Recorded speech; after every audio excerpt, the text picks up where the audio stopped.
Here we are, y'all. Sorry about that. Um, so what do we have currently is the debate between Candace Owens and Andrew Wilson. This will be interesting. Let's hear it. See that too. Are we live? Okay, so we're officially live. Candace, Andrew, good to sit down here with you, talking to you guys about the conversation that I think started with you being on Joe Rogan when you said, hey, I'm offering $300,000. And for the audience watching this, you have to know when you see this final product, there's a lot of stuff that happens behind closed doors. There was still communication till midnight, even some of the stuff this morning. Like it's like you're trying to sell a company. It's the last 24 hours that the deal doesn't work out, but kudos to the both of you guys that you made it work. The topic of discussion today, how this got prompted is, Andrew, you said there's overwhelming evidence that Tyler Robinson shot and killed Charlie Kirk. And Candace, your position was he's a patsy. Tyler Robinson is a patsy. So, of course, we'll talk about a lot of different things, but that's kind of how the whole thing got started.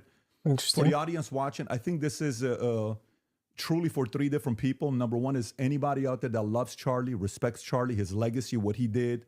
We have a lot of love and admiration for what he did. He changed the lives of many people, young men, young women. You worked with him for many years. You guys were friends.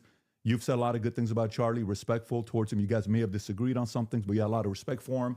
The second audience is the folks out there, you, that's watching this. And so for you, you've been wanting something like this to take place. And kudos for Andrew for coming out and saying, hey, I want to have this conversation, and for Candace to accept it.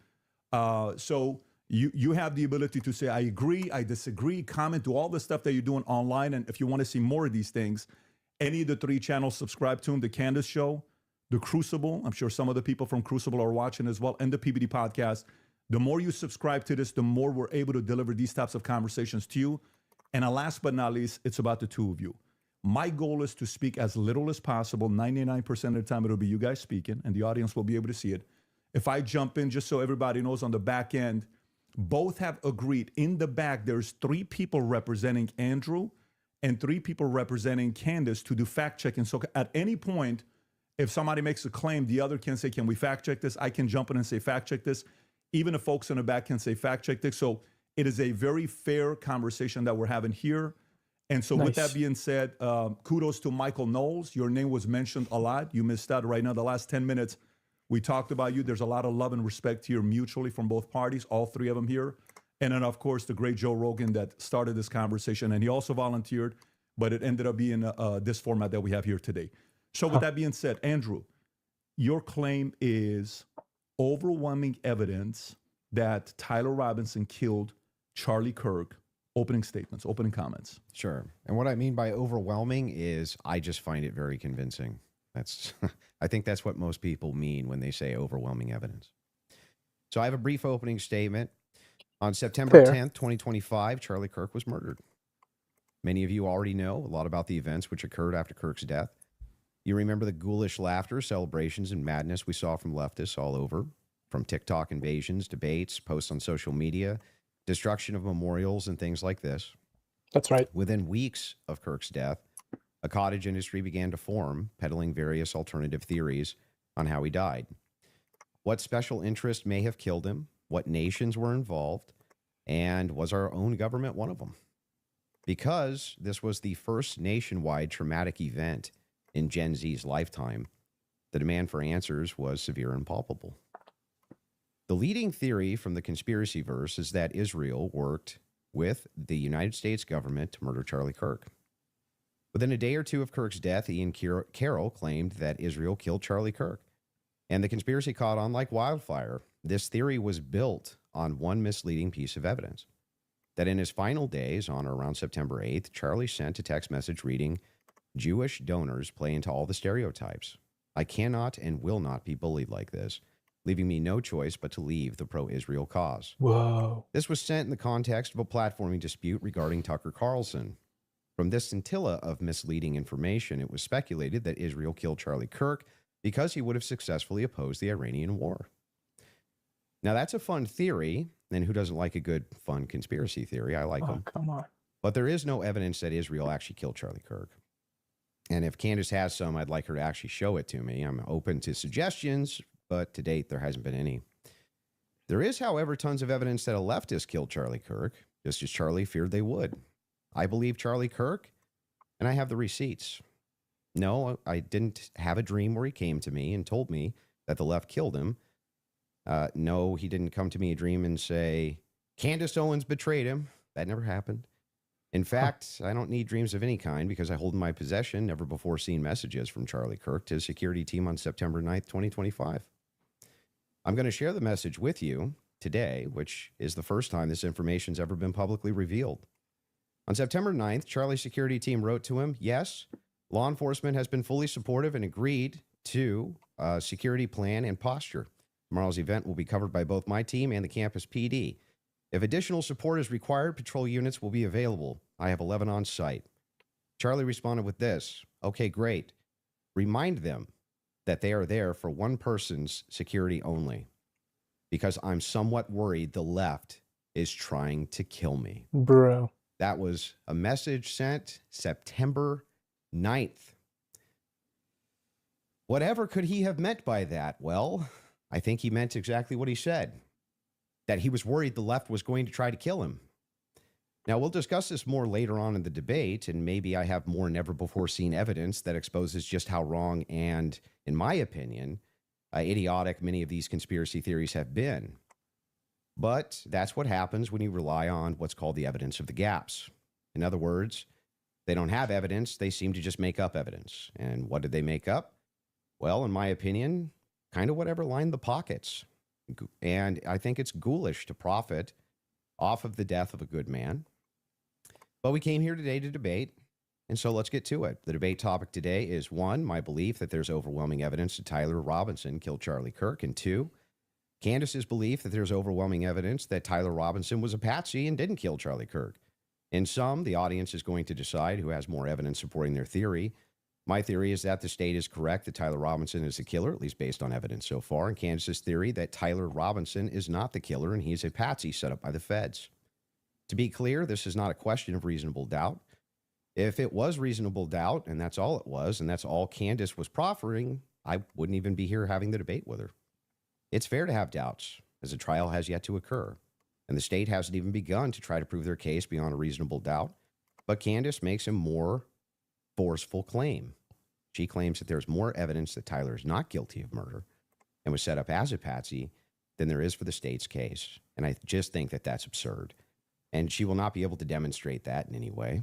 In fact, she has almost no real evidence at all of her theory, whereas my theory is supported by compelling witness testimony, physical evidence, multiple confessions, all of which are independently compelling, but which are even more convincing as each piece of evidence corroborates the others.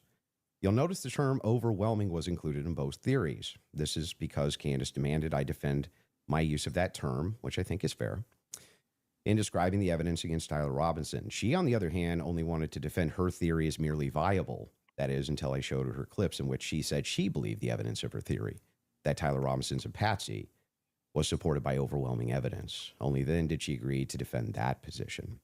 Regardless, we're both defending the claim that there's overwhelming evidence on our side, so it's worth defining that term. When I say the evidence against Robinson's overwhelming, all I'm saying is that I mean that as of right now, I find it very convincing. I see almost no evidence at all, only speculation on verified claims and suggestions of things that could merely be hypothetically possible. Dreams, vibes, feelings, things like this. Almost done, by the way. I have no problem defending the state's case and welcome Candace bringing up any challenges she would like, but if I'm honest, the reason I was willing to pay the $300,000 for this debate was to finally have a chance for someone to demand Candace be held accountable for the unbelievable theories and claims she's been making. Or maybe also Candace's profit. investigation is indistinguishable from a leftist operation. She couldn't be doing more damage to the right if she were trying. She uses her considerable platform to relentlessly attack one of the most influential conservative outreach organizations for young people, and she's making a mockery of the online right-wing commentary class. She's harming Republicans in an election year by dividing them. She's attacking the very organization Charlie spent his life building, and she's attacking the people he loved, including his wife. And it cost me $300,000, but today I hope that she finally answers for some of that. Thank you, Andrew. Candace? Did you get it out of your system? I did. Okay, great. Well, I'm not going to waste time with the preamble because I think I just want to get to the substance of the debate, and we'll just speak to the audience. I have obviously had an audience since we've been covering this case. People know that there was a personal friendship between me and Charlie, and diminishing the pursuit of something that makes sense regarding what happened on September 10th by throwing it to this is just people who are conspiracy theorists. These are people who are just trying to generate clicks. I don't think that people should be satisfied by that. I want people to remember that it's important to think. We've been lied to by the government a great many times over, just the last couple of years, if you just think of the things that we've learned about our government. And I do want to say this, what's been the most disturbing element, I think, for everyone is that not only does the narrative not make any sense, which I'm going to demonstrate, I don't need to waste time with the preamble going through the points or trying to insult you or pretending that I've been running a podcast saying it's just dreams and vibes like I'm Miss Cleo. And that's the reason why it's taking so many influencers. It looks like $1 billion industry of influencers to dispute everything Candace says. It's not because I'm on my platform saying I had a dream last night. I don't think I think that diminishes you as an argument. Obviously, we have presented a lot of evidence. You just presented a text message and said, this is evidence. Well, that's how this entire thing began. You're talking about how Israel got into the conversation. It was because immediately after Charlie died, one of the first things we saw was this push to make us all think and remember how much he loved Israel. It's because the prime minister of Israel, who's fighting like a 27 front war, felt that he needed to come do a little mini tour and to be strangely to state that I did not kill Charlie Kirk when nobody was having that thought that I can remember. Nobody was going, I wonder if Bibi Netanyahu killed Charlie Kirk. And then we had a round of influencers who lied and said Charlie was not changing on Israel, that he wasn't having any disagreements regarding that topic, that the day he died, he just loved Israel so much. And I demonstrated via a text message, which you just mentioned, and you're now contextualizing and pretending it was just about Tucker Carlson, which is not true. It was a part of a broader shift that Charlie was having over the last, I would say, actually, on your show, it began since October 7th, which is when I began asking myself more questions about Israel as well. And so, yeah, when all of these things happen in the immediate aftermath, and then I drop a text message after everyone is denying that, Tucker Carlson then comes out and confirms the conversations that he had with Charlie. Megyn Kelly then comes out and confirms the private conversations that she had with Charlie. People then begin to ask a reasonable question, which is, why are we lying about this? If they were forthcoming with that and they had said, hey, yeah, Charlie was starting to ask questions. I think after October 7th, it's reasonable that people are starting to re-examine our relationship with Israel. We wouldn't be here today. But it has been lie after lie after lie, debunk after debunk after debunk. Yes, I did share that I had a dream that Charlie was betrayed. It's not a dream anymore. It's a reality. I look at what the organization has become, the people that they are partnering with, the lies that they are telling, the extraordinary people that they're sending out to say that I hadn't speak to Charlie since 2018, and it begins to look like a conspiracy. And just as a historical fact, that entire term was created by the CIA to gaslight people after the assassination of JFK. So it's not exactly one that makes me nervous. Like calling somebody a conspiracy theorist is essentially saying that they demand further answers and they're not accepting the Fed slop. So I'm grateful that you came today. I don't need to, like I said, take cheap shots and discuss your manner of debate or your strategy. And I'm also grateful that you shared that you had that text message today, because everybody watching knows that I have been demanding not a debate, just an open conversation with Turning Point USA. They should be here. It shouldn't be you in that chair. It should be the person that took Charlie's place, maybe Erica Kirk, maybe Andrew Colbert. He's a spokesperson. And rather than doing that, they send us another influencer. So let's see how it goes. Just out of curiosity, are you between 0 to 100? What is the likelihood that you think Tyler Robinson shot Charlie Kirk and killed him? Based on the evidence right now, I don't know. I'd say 75, 85%. Candace? 0%. 0%. I'm at 0. So with what we've seen in terms of the evidence, I'm at 0%. So not only, that maybe somebody was behind him as a patsy influencing him. You're not even saying that he didn't even shoot Charlie Kirk. Right. And kill him. I would, if you said, was he involved that day? As Right. I have consistently said on my platform, I would say yes, he was. I don't know what role he played, but as the shooter, 0%. Do you have any evidence for it? For what? My percentage? The fact that he didn't shoot and kill Charlie Kirk. Yes, which I'm hoping we're going to get to all of the evidence that he feels that he has. I mean, I'm not even convinced that Charlie was shot from the rooftop on Losi that day, based on the evidence that has been. Do you think he was shot? I do not think that Charlie was shot from a 30-06 from Yeah, low but just C. shot it all. I don't know. I think that a projectile hit Charlie, and I'm open to other people's presentations, but I have not seen any compelling evidence that Charlie was shot by a 30-06. Can we see maybe if we're going to have an olive branch to each other, if maybe we can establish what we consider the facts of the case to be first? Yeah, sure. Okay. So you're not sure if he was actually shot.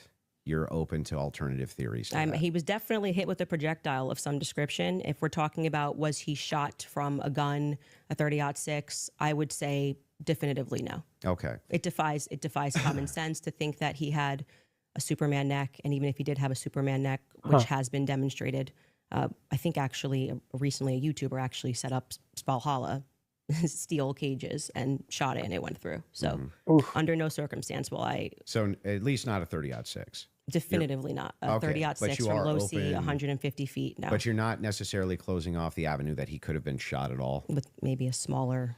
Smaller caliber. Okay. And then there's some things that I'm going to make Interesting. concessions on that I do think we need more answers on, and I'm fine with that. And we can get to those things as well. The other thing is in the timeline, one of the things that we dispute, I think, on the timeline is that you think that Robinson drove hours away to a steakhouse in Yes. the timeline. Is that correct? Yes, Okay. And what's the compelling evidence that you think you have there? I spoke to the owner of the restaurant, Mm-hmm. and I have seen the receipt. I know the conversation that I had, and I think it's enough that it will be presented. Obviously, if this goes to trial, but yes, I do believe that he was in Panguitch, which is near his grandparents' home. Did he give you an unedited copy of that receipt? I have seen an unedited copy of that receipt. It was not given to me from the owner. But I want to, before we get into like all the timeline stuff, I want to address what you think is evidence so we can keep this on par with what Good. your claim is. Since Well, I think that that's a piece of evidence that's in dispute, and that's why I'm. yeah, but Because we're if we're not trying to get establishing to the whether there's timeline- overwhelming evidence that Tyler Robinson did this. Yeah, So if you whether want to then use starting the first, with if you want to use the first part of that for the yeah, internal critique, yeah, for you, we that's should go fine. over the actual Okay, evidence that we so feel. The first reason that I think, and I think it's compelling evidence, is that Tyler Robinson's rifle was found near the crime scene.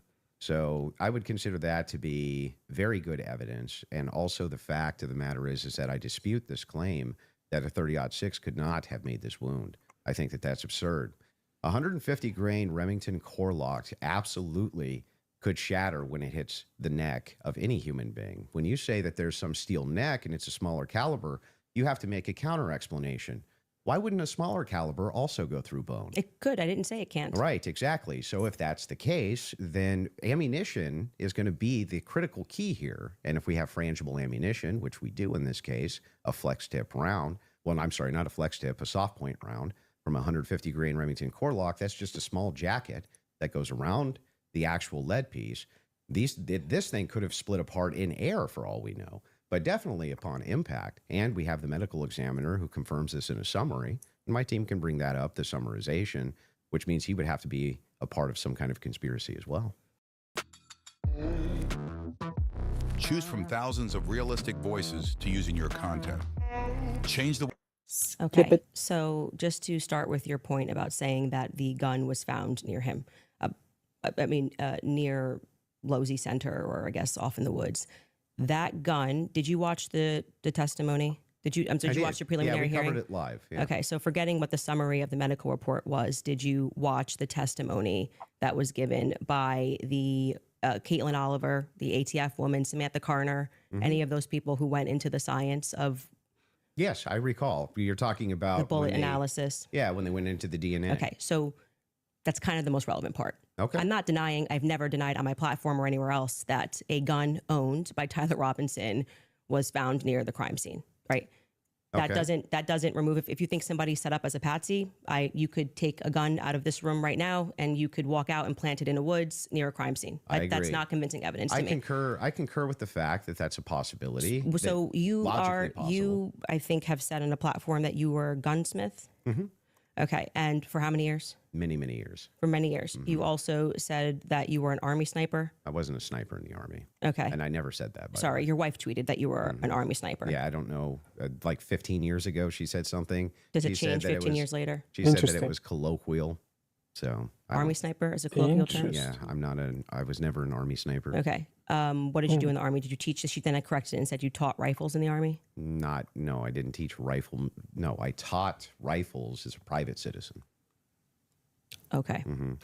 And I was an NRA instructor for many, many, many Okay. years So, alongside my gun shop. As with your expertise, when she gave testimony on the stand, Samantha Carner, Something's weird that there was dust and there was debris that was found in the gun barrel. Yep.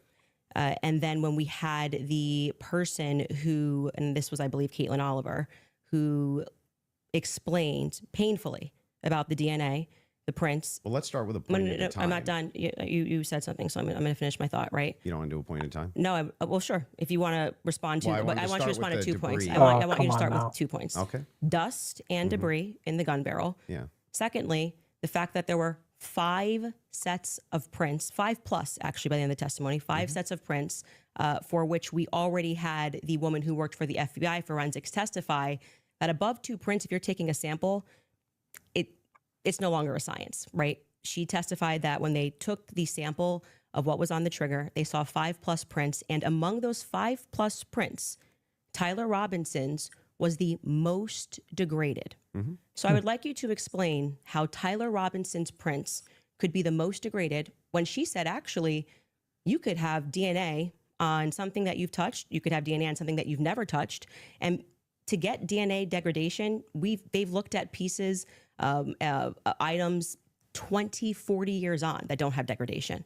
Yet Tyler Robinson's prints, amongst 5 plus other prints, were the most degraded on that weapon. Yeah. So let's get into all 3 of the claims. First, with debris. When it comes to debris, firing a rifle doesn't always blow the debris out of the barrel. Okay, So- you think there could be debris and dust. Yeah. He just fired the weapon. Sure. Okay. Not only that, he left it in a forest. Now, I don't know if you agree with me, but if you leave a rifle in a wooded area, it's also possible that debris could get in that way. But I'm not even sure that that's what the case is. I think it's far more likely that he fired the shot, it just didn't blow all the debris out, and it often doesn't. You'll find this if you take Grandpappy's dirty rifle and it's all dusty inside the bore and you go fire it, you'll often look down the bore and there's still dust. Okay. Happens all the time. Okay. And the prints? Yeah, so the prints, we don't know all of the details on just yet. We do. It was excruciatingly long testimony on the prints. We don't, because they haven't gone to trial, so we don't know on the print front. But Tyler Robinson's DNA was on there. You made the claim that Lance Twig's DNA was on there, and it was not. Well, when she gave the testimony, no, hold on. First, let's go to your first point, because that's wrong. We can get a fact check on that. What do you mean we don't know until it goes to trial about the degraded prints? She testified, and this is the person who took the prints. Yes, but the problem is that inside of this particular testimony, you agree with me that there's going to be much more of the DNA analysis during the trial, right? But you also would agree that her fact is not going to change, that among the prints, his was the most degraded. Even so I'm asking you to address that. How could that be possible? Let's give it, Interesting. let's just grant this for a second as a possibility that his fingerprints were degraded. It's not a possibility. It's a fact. The person who took hang it. on. I'm just granting it for the sake of argument. You should grant it because it's a fact that she presented. So now it's granted. So what? What do you mean, so what? Yeah, so what? What does that prove? Have you ever wanted to see your home from space? Come on. With this free satellite Earth Maps tool, you can zoom right. It proves that if his prints were the most degraded amongst 5 of them, you're going to have to explain how that's possible if he's the one that recently fired the weapon.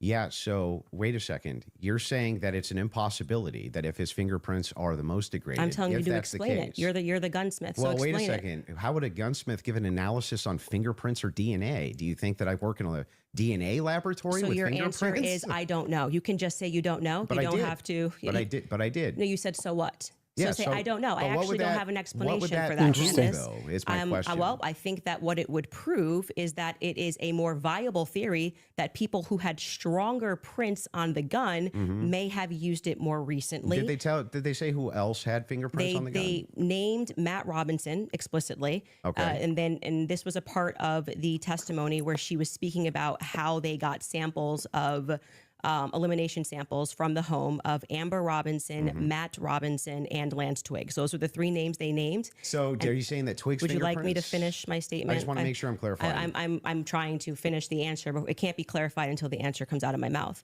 Okay, So go ahead. this was a portion of her testimony where she was explaining how they got elimination samples from the home. And she named Matt Robinson, Amber Robinson, and Lance Twiggs as the elimination samples that she was using. And so she explicitly said, some of them, so we can assume 2 out of the 3, were their prints were found on the gun. She explicitly named Matt Robinson as someone who had prints on the gun, and then said there were 5 people that they had taken that sample from. And again, what's also relevant here is the earlier testimony, which came from the FBI forensics analyst, I believe it was on day 2, where she said that when you're using those mixtures and those samples and you get up to 5+, it's really hard to make any sort of a determination. So both of those things are relevant. If you can't explain why his prints are the most degraded and you're saying he is the shooter, it's not really a so what.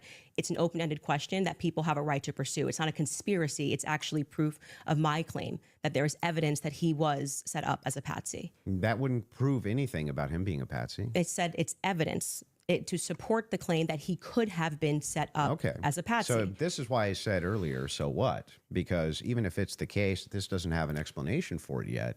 That doesn't actually give you any evidence in your corner for Tyler Robinson being a patsy. Okay, hang on. I didn't cut you off.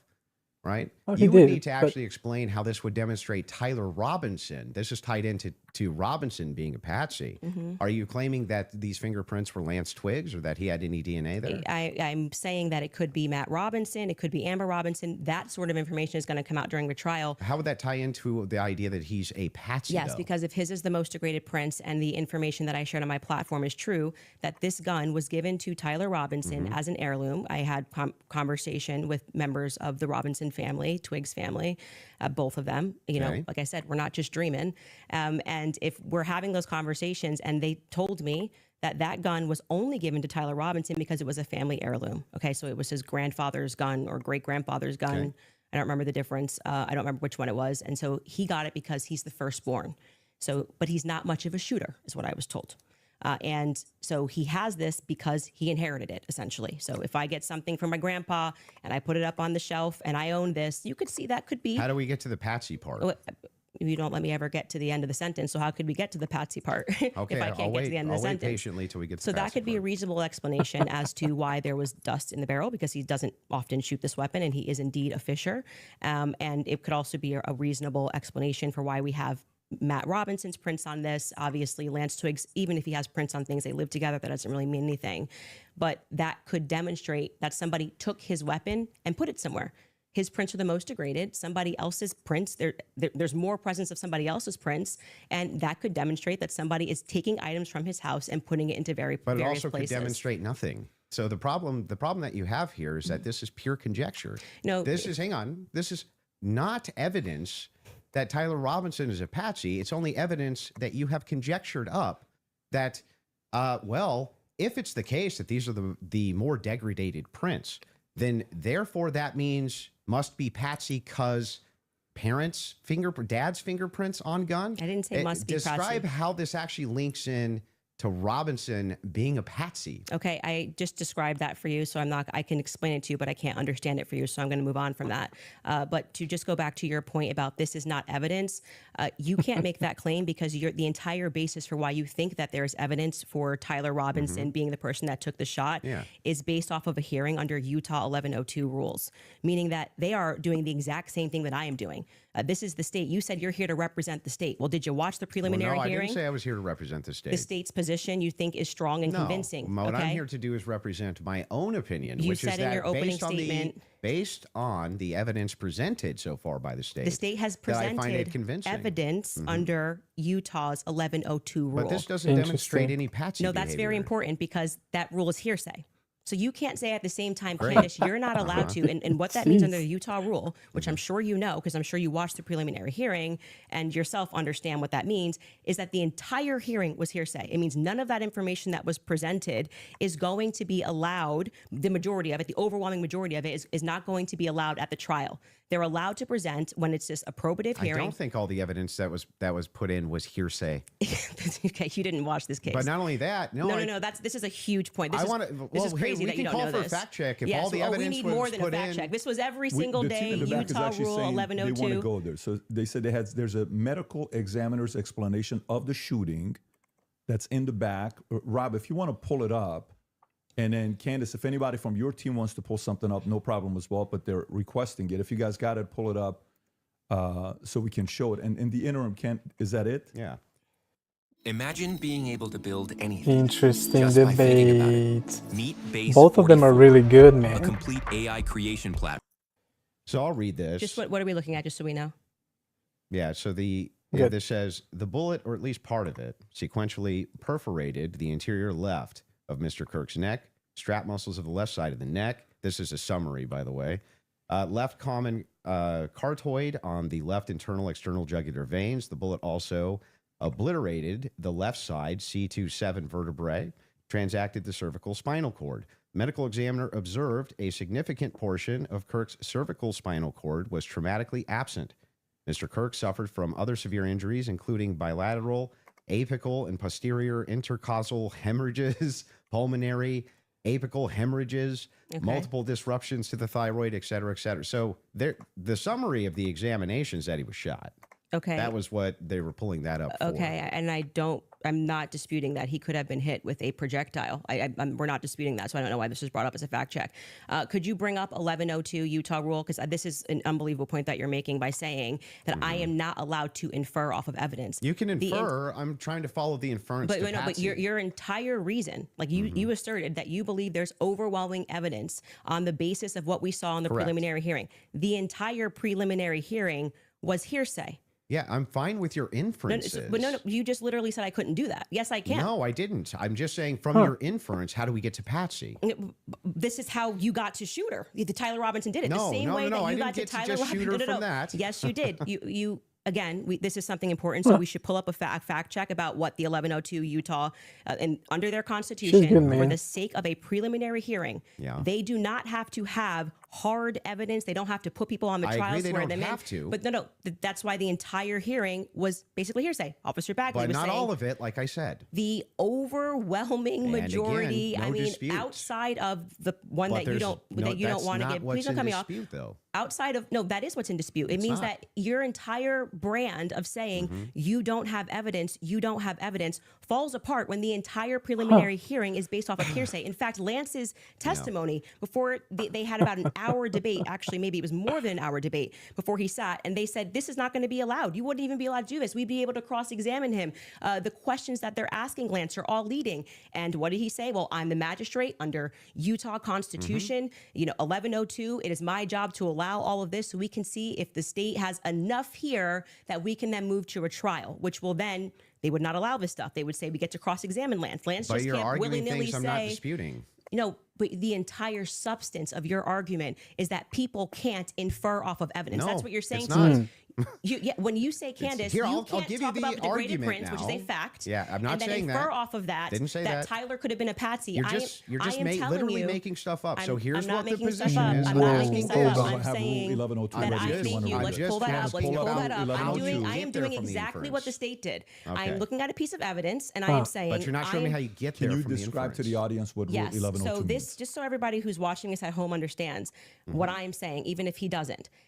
What Andrew is arguing is that I don't have the right to extrapolate from Never a made that fact argument. like Just making it up. Just purely making it up. I'm asking based on Andrew. based can on I He's show cornered my evidence? now a You just little showed bit. yours? Reliable hearsay. You'll get a chance. Reliable hearsay in criminal preliminary examinations. The entire preliminary hearing that you just saw was on the basis of reliable hearsay. And what that means essentially is the people who are making the statements can just say, Patrick told me that he did this on Monday. Patrick's not here. And that is, they can allow that into the hearing. That's just because it's just meant to be probative.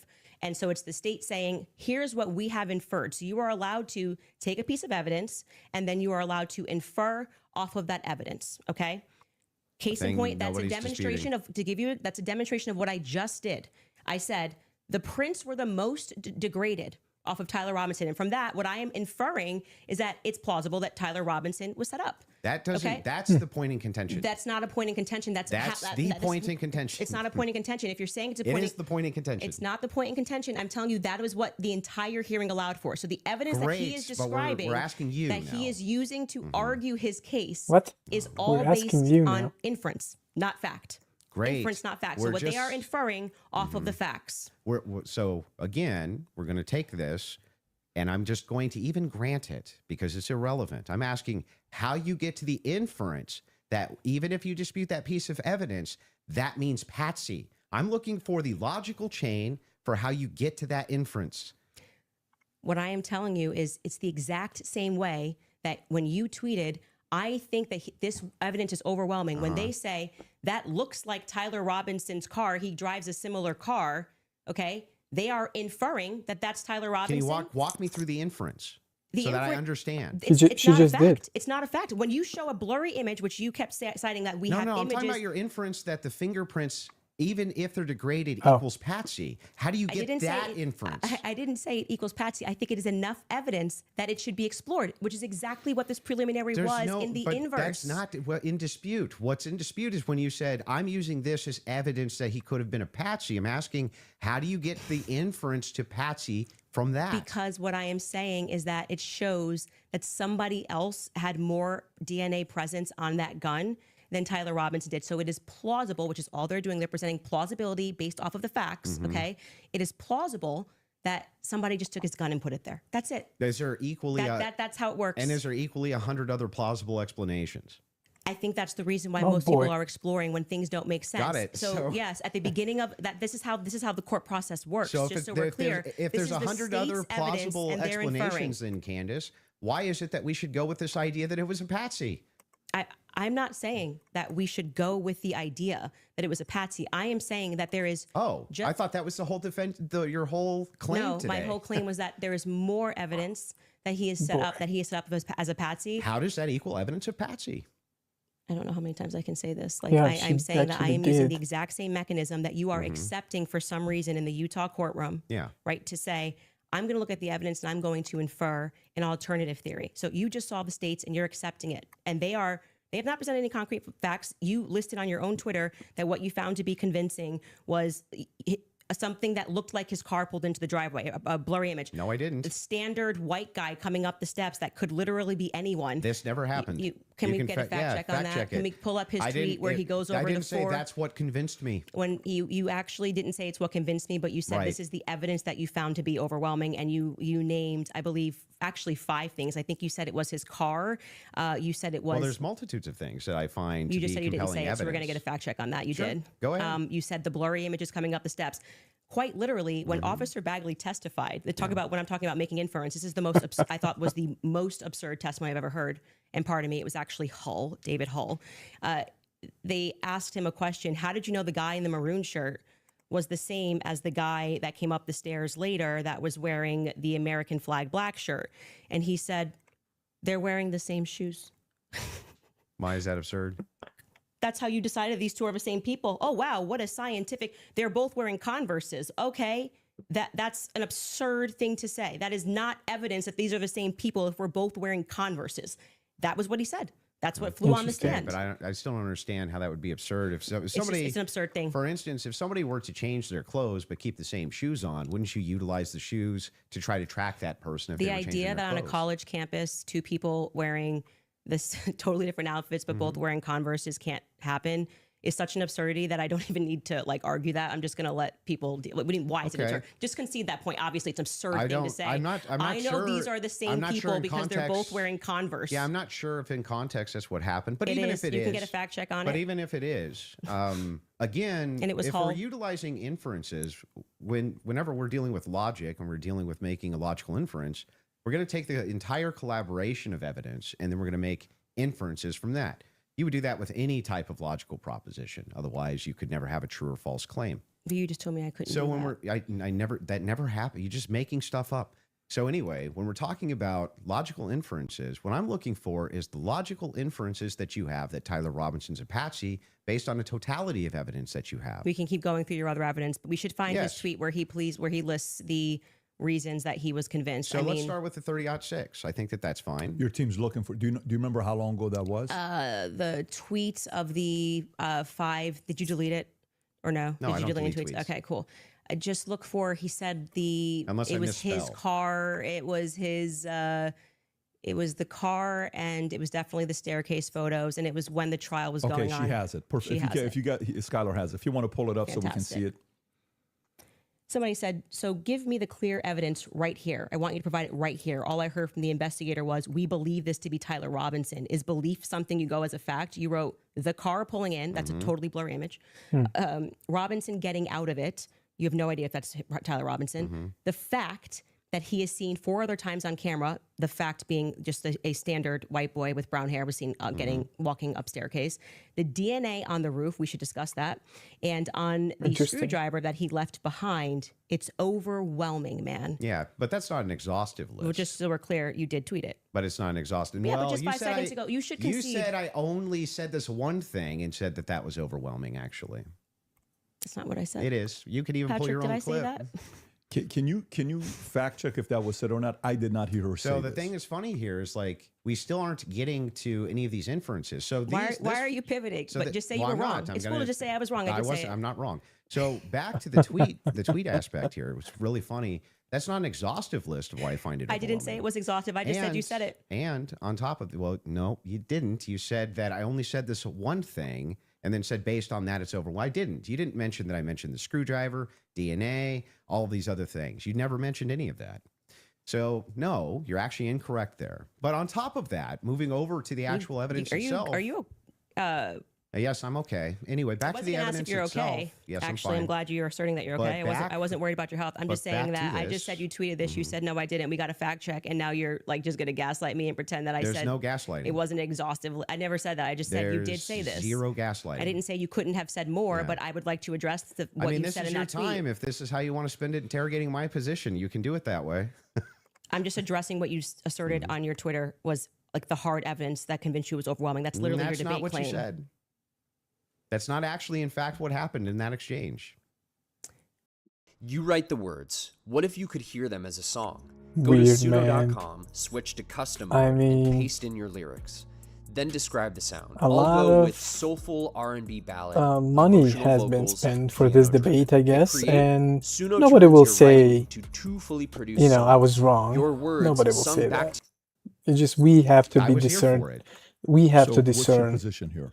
Yeah, so my position is that based on all of the evidence, which has been demonstrated, at least all the evidence to my knowledge, that I am actually not seeing anything that's compelling as an alternative theory. I'm not seeing anything which is convincing me of something otherwise than what the state is presenting as evidence. That's my position, if Okay. that's what you're asking me. So just going back to what you did actually tweet, is it fair for me to ask questions about that? That's Is that the evidence. only tweet you're going to ask me about? Well, we're addressing your claim that the evidence is overwhelming, and this is a tweet where you listed what you felt was overwhelming. I think that's fair, but not right? I feel like sure, that's fair. but not exhaustive, just so you know. And I never said it was Okay. exhaustive, Go even though ahead. you said I did. Sure, whatever you want. But yeah, so going back to that, all of that, as you say to me, well, Candace, why are you addressing and making inferences off of the testimony? No, I never asked you why. You're making inferences. I asked you how, with the inference you made, you got to the conclusion. Okay, so I would like to know how you got to the conclusion. And I'm just going to throw it right back at you because Yeah, for some that's reason fair. you permit yourself to do it. And that's what I'm demonstrating is that you permit yourself to do it. And then you say, when I do it, it's a conspiracy, right? No. How are you able to Well, infer off he of did. blurry staircase images that is Tyler Robinson? Yeah, so in that particular case, what you do is you take that evidence, you combine it with other evidence.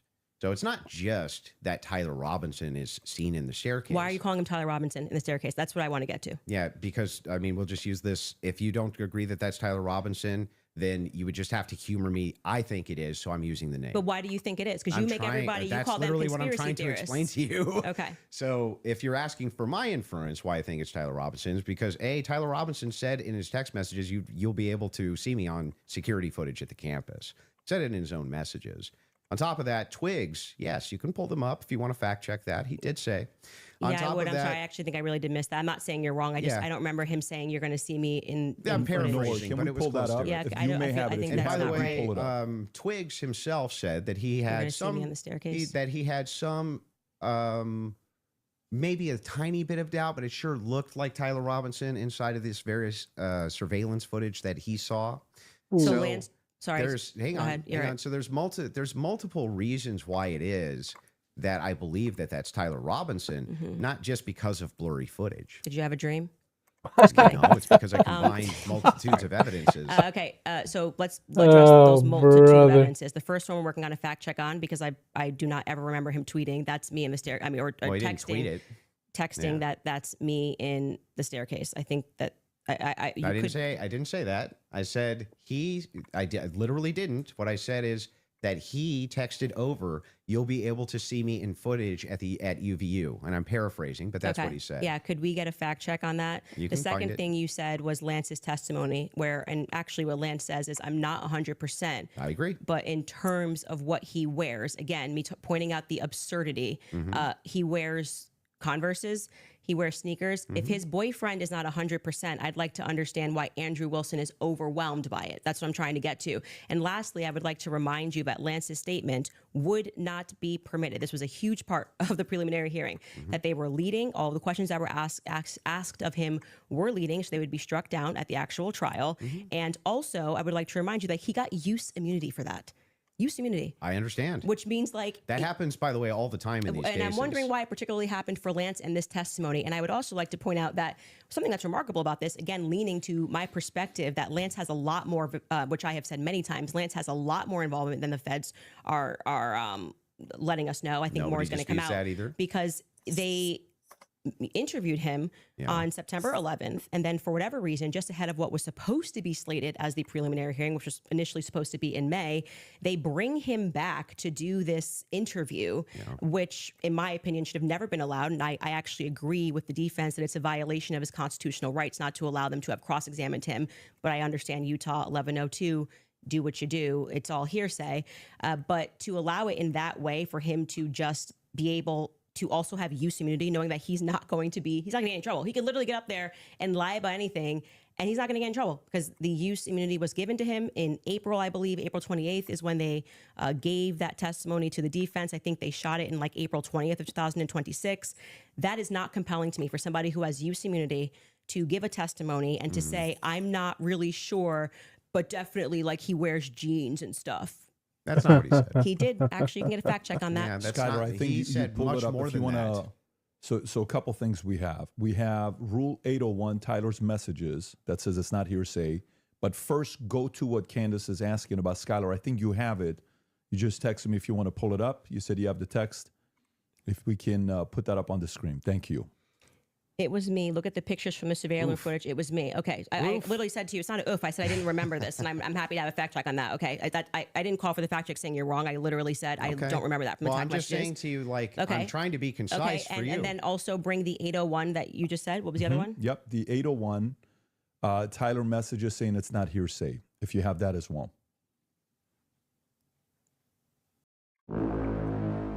Man. Tough.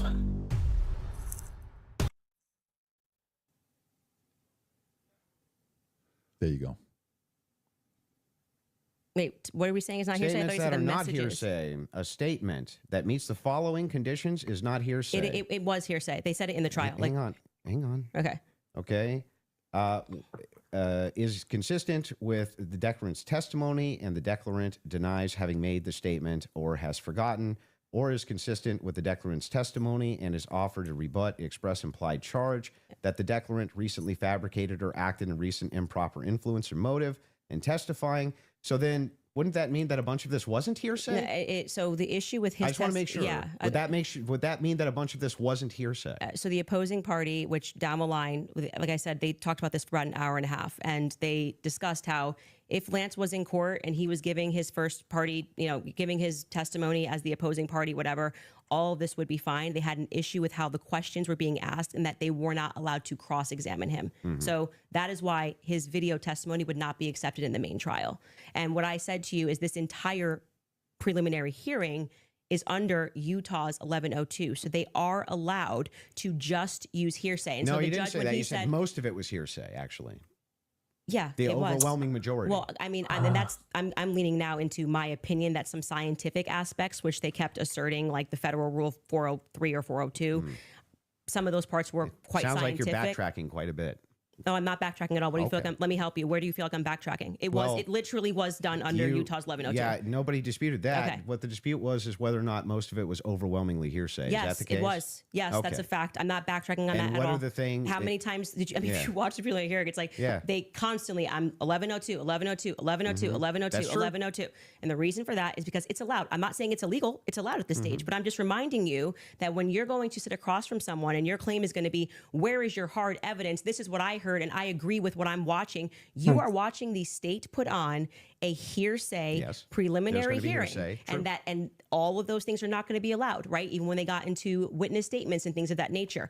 There's a reason why they swear you in and they say, "You swear to tell the truth, the whole truth. Did you, These write things this are not in statement?" dispute. So it's the overwhelming majority of what you saw was hearsay because other people were representing other people's statements. They were saying they had conversations. We don't know where it came from. All allowed at this stage, okay? But it's hearsay. So it But doesn't, even a lot of that stuff may not fall under hearsay under what we just read, right? but the evidence that you're speaking about, like when you're just when you say that we're going off vibes, you don't know Tyler Robinson, okay? His boyfriend is not 100% it was him.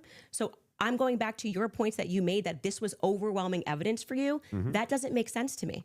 Well, overwhelming just means You can't convincing. consider another option that there Well, could have been hang another on. Do you white agree guy with me wearing that I- Converses on campus. Yeah, do you agree with me that I said Interesting. that what overwhelming means to me is that it's just very convincing to me? Yeah, and I find it to be completely unconvincing. fair. I Because understand that I you looked can at those find- blurry photos Yeah. that they presented and said, your statement on right now is that Yeah. he's wearing Converses and he also like that's just But crazy these to aren't me. the evidences that I find the most convincing. Well, you said that in your Twitter, that's not the only thing I've ever said on my Twitter about this case. right? But the question that was asked of you was pretty direct, yeah. right? What And did you find this to is be? not an exhaustive list of all the things Well, that that's I not find what you said in the convincing. tweet. You can tweet longer too. It's not like we're limited now to 240 characters anymore. Wait, so anything that I tweet and all other tweets that I've ever made are now excluded because I used the word overwhelming in this one. Well, they even wanted- though all of this information I've said so publicly over and over and over again is what informs my position for why I'm convinced on the case. That's bizarre to me. I feel like this is Andrew versus Andrew. Somebody asked you a question. What are the points that you find to be the most overwhelming? And you answered. You mean and- from that day, from that particular day of the hearing that I was responding to? Okay, this is something you find to be more overwhelming? Let me ask you that question. Yes, Okay, that's what what I do you? was saying, Okay, go ahead. yes. Go on. What do you find to be So, more overwhelming? Yeah. Can So we do this? Do we want to get into it, or do we want to do a quick ad break? I'm Are you guys good to keep going, or I'm fine to keep going, but we can also. would you like to take yeah. a quick break? doesn't or matter to me either If way. we're going into a different topic, that may be another 30 minutes, 40 minutes. I don't want to stop you Yeah, guys in the let's middle of it. end So it what on would you what like you to find do? to be more overwhelming. Yeah. So if we're for me, it's the confessions, the text messages, all of that is what I consider to be, from my opinion, that's the most convincing for me. Okay, we should discuss the text message confessions when we get back, if you'd like to. Okay. I think that's a good idea. Folks, we're going to take a quick ad break. We will be back in 3.5 minutes. Thank you. All right, you guys, for nearly 2,000 years, Christians have lived continuously in a small village just outside of Jerusalem called Taipei. They remained through the Roman Empire, the Crusades, the Ottoman Empire, and countless changes of power. Today, that Christian presence is in serious danger. One father in the West Bank put it simply. He said, quote, "I don't want to leave. My family is buried here. My church is here." In Taipei, the church is more than a place of worship. It's a school, a medical clinic, a food distribution center, and a safe gathering place for families. When the church can no longer serve the community, families begin to leave. and a living Christian presence in the Holy Land begins to disappear. Never do this with an older cat. Wet food or dry food? It's the question I've heard from cat parents for more than 50 years, and the real answer almost always catches them off guard. Wet food contains more moisture to simulate fresh meat, which leads many people to believe it's the healthier, more natural option. Dry food is convenient, stores easily, and is often marketed as being good for your cat's health. But the better question is, which one is actually better for your cat's health? The answer becomes clear once you look at the shocking patterns showing up in nearly all cats. Most aren't obviously sick, but they're not quite themselves either. Eating habits Interesting change, stuff, digestion. brothers But you can help. and Just sisters. $35 provides a full day of protection and support for vulnerable Christian families, and $83 a month can help sustain that protection We throughout the have month. to, I one support second, the Vulnerable People Project because 93%. we have to discern for ourselves because as good as these two are, they cannot be objective and as objective as we can from this side of the screen simply because there are some stakes that are involved, right? Stakes like a lot of money and whoever supports these two behind the scenes and things like that. So they can only do so much, but it is up to us to discern what is true. Just saying that, okay? Now, let's continue. And get one lower monthly payment. The savings begin the day that you complete the quick assessment. If you're carrying any balance on your credit cards, it's costing you money every single day. There's no minimum credit score that's required. PDS Debt is the top-rated company in the industry with thousands of 5-star reviews and an A+ rating on the BBB. So get your free 30-second personalized assessment today at pdsdebt.com/Candace. Again, that's pdsdebt.com/Candace. I also want to tell you guys about the Wellness Company because by now you've probably heard that there is an explosive outbreak in the U.S. this summer. More than 18,000 confirmed and suspected cases of cyclosporiasis have now been nationwide, and Michigan health officials have confirmed the first 2 United States deaths associated with that outbreak. The CDC says the illness is caused by cyclospora, a microscopic parasite commonly spread through contaminated fresh produce. It can cause severe stomach cramps, nausea, fatigue, and other debilitating symptoms. If you get sick, the CDC recommends Bactrim. That's why the Wellness Company created the medical emergency kit with generic Bactrim plus 7 additional prescription medications to help treat more than 25 common illnesses and medical emergencies, all prescribed before you need them. Getting your kit is simple. You complete a secure online medical questionnaire. If it's approved by a licensed physician, your kit ships directly to your door. So don't wait until you're sick to wish that you were prepared. Visit twc.health/Candace and use code Candace at checkout to save up to $45 off plus free shipping. That's twc.health/Candace. Kits are available for United States residents only. Okay, we're back. Fantastic. I think we're back. By the way, just an FYI for those of you that are watching The Crucible, there's 30,000 concurrent they're watching. Support Andrew Wilson. That's your fans of his. Click that subscribe button and helps him grow his business. If you're watching Candace, I think there's 225 to 250,000 concurrent right now. We'd like to see that 300, 400,000 number on there. Click that button as well to subscribe and share it with your friends and family. And if you're watching it on PBD Podcast, do the same there as well. This allows us to have more conversations like this. The mainstream media hates the fact that we're having these conversations right now, just so you know. They want to control it. This is free for all. This is what's best for the audience. That's why we like freedom of speech. Having said that, let's go back into the text conversation you were having, right? Ooh. Okay. Let's stay there, and then we'll go into the cross-examination stuff in about 30 minutes. Okay, Nice. that sounds fair.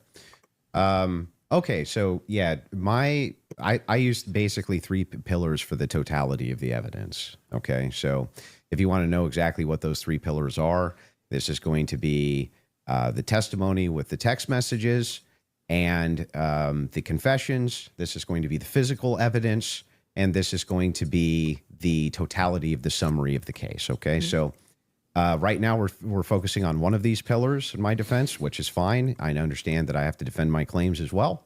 So when we're talking about the messages themselves, they seem totally valid. I have no idea why they wouldn't be valid. And I have not heard any good explanation for why it is that these messages should even be questioned. The defense hasn't questioned them, as far as I'm aware. Nobody has actually questioned that these messages came from Robinson to date, except perhaps you and and other people who are kind of in that camp. But why should I question these exactly? I'm not sure. Okay, so first let's just go over legally what the point is of a probative hearing. The defense is not putting on, they're not there to say or to argue or to defend themselves at all. They have to address what is being presented by the state, okay? So they're not here to then say, let me give you an explanation for these text messages. Agreed. The relevant portion of what the defense did do was actually before we got to the preliminary hearing. I had mentioned that it was initially supposed to be scheduled for some time in May. They asked for an extension. That reading through those filings of why they were requesting an extension and why I actually believe their extension should have been granted, because they did not receive discovery on their text messages. That was one of the reasons. There were many reasons why they wanted to have an extension, but this was crucial, right? So forget just the general sense that these messages feel off. And yes, you are allowed to have an intuition. You are allowed to have a sense and just go, this is very weird. We're being told this kid had like above a 4.0, Tyler Robinson. He wanted to get away. I mean, the text messages almost run head to head with themselves. Like he wanted to get away with it. So he thought the best thing to do would be to text a full confession of what he did, down to what I didn't even remember, saying, yeah, and that's also me in the surveillance footage. It felt a little too on the nose. People have common sense. You just don't text message. But then we're also supposed to believe that he put a note under and burn this and get rid of the evidence. But don't worry about that because I'm about to text you a full confession. That it felt off. It felt weird off the bat. The manner in which they were texting, we're told he's like a gamer who's using a Dremel to carve expressions, catch fascist. But then suddenly he's writing like a 1700 Also, as a Helldivers novelist. player, he did actually get the 500K code correct. Yeah, I'm not a gamer, so we'll say that if we start debating that, you'll be way over my head. But yes, but my point being is just that, just first, it's a general sense of why people had a reaction to these messages that seemed like they were written by Jane Austen rather than like a kid who games and writes catch. Yeah, but do you see how fascist. that's intuition? That is, I just said that. I said just parking aside the intuition of just something feels wrong here, which you should follow your intuition. You should actually do that. If you say the COVID vaccine is running out, feels like it's coming out too fast and there's too many celebrities telling me to do it, I'd like to take a pause. That's good. That is, you are allowed to do that. I believe in intuition. But hang on. Let me respond a little bit here because you've been going for a minute. Let me at least respond to a little bit of this. So the first thing is like when people bring up the COVID vaccine, not trusting the COVID vaccine en masse was the science. That wasn't just intuition. That was the science. There was tons of competing science. Now they tried to suppress it. That's true. But there was tons of competing science for why you shouldn't take a risky mRNA vaccine. And mass and things like this. Kept telling us was 100%. Now, when you're talking about intuition, though, when you say trust your intuition, I'm actually giving a different message. You actually should be very wary about trusting just your intuition. It is true that intuition can be useful, but it has to be tempered with logic, reason, explanatory power, and evidence, not just intuition. That's why we're parking it aside. Intuition's the first step. Something feels off, right? Okay. That was my first step with COVID. I don't like the way it's being pushed. It shouldn't require a celebrity campaign, by the way. Another element of that is why people don't feel good about the Charlie thing. Why do we have so many influencers saying things? It's over. Why are you guys all using the same adjective? Can you switch it up? I'm overwhelmed. Like, chill. Like, you could say, I found some kind parts compelling. I think this should go. Like I found some parts compelling. Maybe we should, see at the trial. That would be kind of. Don't you think Fed slop's a buzzword for the counter industry? But everyone on the same day of watching this trial, which was. Oh, come on. Man. EVE Online is a vast universe. Really weird, man. Alive with the unrelenting activity Discern for yourself, and combined history of its players. I would say not overwhelming at all. Nobody came in medium, right? No one came in like there were some interesting aspects. This was a little suspect. But I do think it's enough to go to trial. They all came in like they were passing away and we're going to die from being overwhelmed. Well, they're trusting their intuition. Okay. Well, actually, in that scenario, they're looking at the preliminary hearing and have a reaction to it. It wasn't their intuition. But like I said, parking aside, just getting to the substance, parking that aside, aside just a general intuition that sometimes might be second messages. Then we look at the filings, which came from the defense, and they were requesting an extension saying, we have gone to the prosecution and we have requested all of this stuff in discovery. Yes, you are saying that you took Lance's phone, okay, and that you collected his phone on September 11th and that you sent it off or whatever. You took a picture of the text messages and we are being given these text messages to review. Crucially, Kathy Nestor said, I have not even been given access to my client's phone during this hearing. She said, I haven't even been given access to my client's phone. She can't tell you, as a part of their discovery request, is it's not enough to say to me, Candace, I just got a text message from Candace. And I say, I didn't send that text message. Maybe that's what her client's saying. We don't know because we're not at the trial, right? Maybe he didn't send those messages. Could there be someone who logged into his Discord? Could there be someone who logged in to his Apple? George could be sending text messages right now. We are married. He has every login that I have. And remember, he's up for a death sentence. So if I'm able to sow reasonable doubt with common sense, he may come during the trial and when they actually have to address these points, say, I did not write those messages. I was here. Lance, my boyfriend, was logged into my phone, logged into my Apple ID and my iCloud sending messages. I know that we have the capability because my husband does it. He has the capability to send messages from my phone. It is not convincing to the public when, for whatever reason, the FBI combined with the SBI, it was not the prosecution's fault. They made that clear during that hearing, would not allow them that discovery request to be able to see where did that message come from? Because you're saying my client was here, right? I want to know if that message actually was generated from his iPhone when he was waiting to retrieve his rifle, hoping that the pooch doesn't have a bad sniffer, like just weird messages. I want to make sure that, yes, it was actually him. He was holding his phone and his boyfriend didn't just log in to his computer when he was home. Lance was his boyfriend. That is a crucial fact here. That discovery was not met by the time we got to preliminary hearing. So I remain unconvinced by these text messages. Just as you feel convinced by them, I feel unconvinced by them. Okay. So then the idea here is the reason that you don't think that these are valid text messages, and you don't, right? It has not been proven that these messages are valid, and they don't sound valid to me. I don't think anyone, even if someone was selling like a, I don't know, pot on the corner, would be smarter than to write a full-fledged confession. He even writes, I thought I would get away with it, and I was hoping never to tell you until old age. And then we're being told that he wanted to commit suicide. And okay, but he just said he wanted to get away with it, but he's not smart enough to, I don't know, maybe not text it's such a confession like we've never seen. I think this would be like the first time ever somebody has start to finish written an entire, I'm in this surveillance footage and I'm here and I'm wearing my Converse. I'm being a little facetious here, but it was a little ridiculous. It didn't pass a sniff test for me. You have kids and you love them more than anything. I do. If it was the case that you thought that your kid was innocent, wouldn't you be out telling everybody and their brother that you thought that they were innocent? And also, wouldn't you maybe recant and say, hey, he didn't actually confess to me. He didn't actually, none of this happened the way that the state is presenting it. What would have prevented the parents from testifying? Well, two things. I can answer that. And if you watch my show, I keep telling you it's not vibes. So right after the shooting happened, Lance Twiggs, the FBI put him into a safe house they paid for.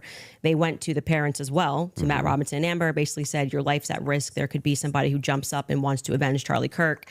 And, we're going to watch you. And they went into a federal safe house. What happened next is that they started thinking that the feds were maybe gonna, maybe not as honest as they thought. And how do you know any of that? So you gotta watch the show, right? Yeah, no. How do you know that? I had a source within the Robinson family. You have a source, an anonymous source, of course.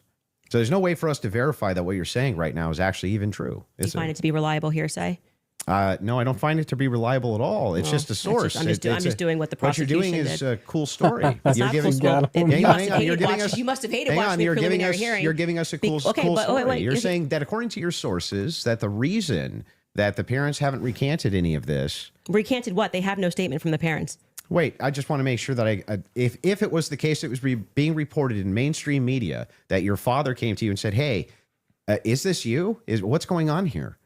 And then he and one of his buddies took you in where you turned yourself in. You wouldn't go out and be like, no, that's not what happened. That isn't what happened, though. You're just wrong on this. Okay. Maybe I'm paraphrasing. What am I wrong on? So what is sorry, just so I'm clear, where is your evidence that the parents turned him in? Well, no. I didn't say that. You said there's the mainstream media? I said with a sheriff friend. Yes. But the father did confront him. The father confronted what? Tyler Robinson.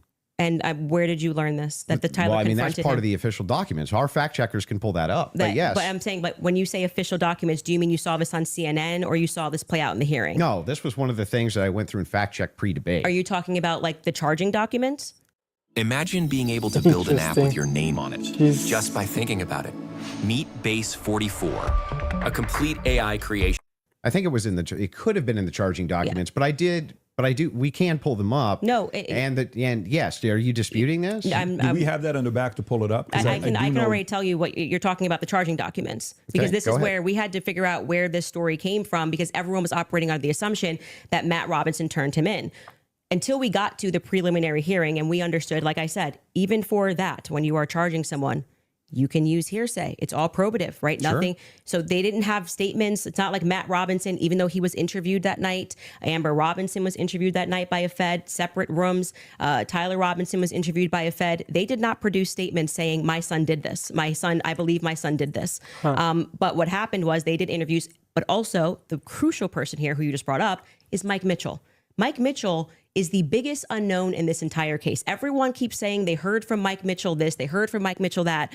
So when the person wrote up the report that night, and it was Brian Davis who wrote up what became the charging document, he after they transported Tyler Robinson from the Washington Sheriff's County office up to, I think it's Salt Lake City. I think it was 4 a.m. in the morning that they got up there. He then writes the what becomes a charging document. So he's basically saying, we all spoke to a bunch of people and here's the information that we got, right?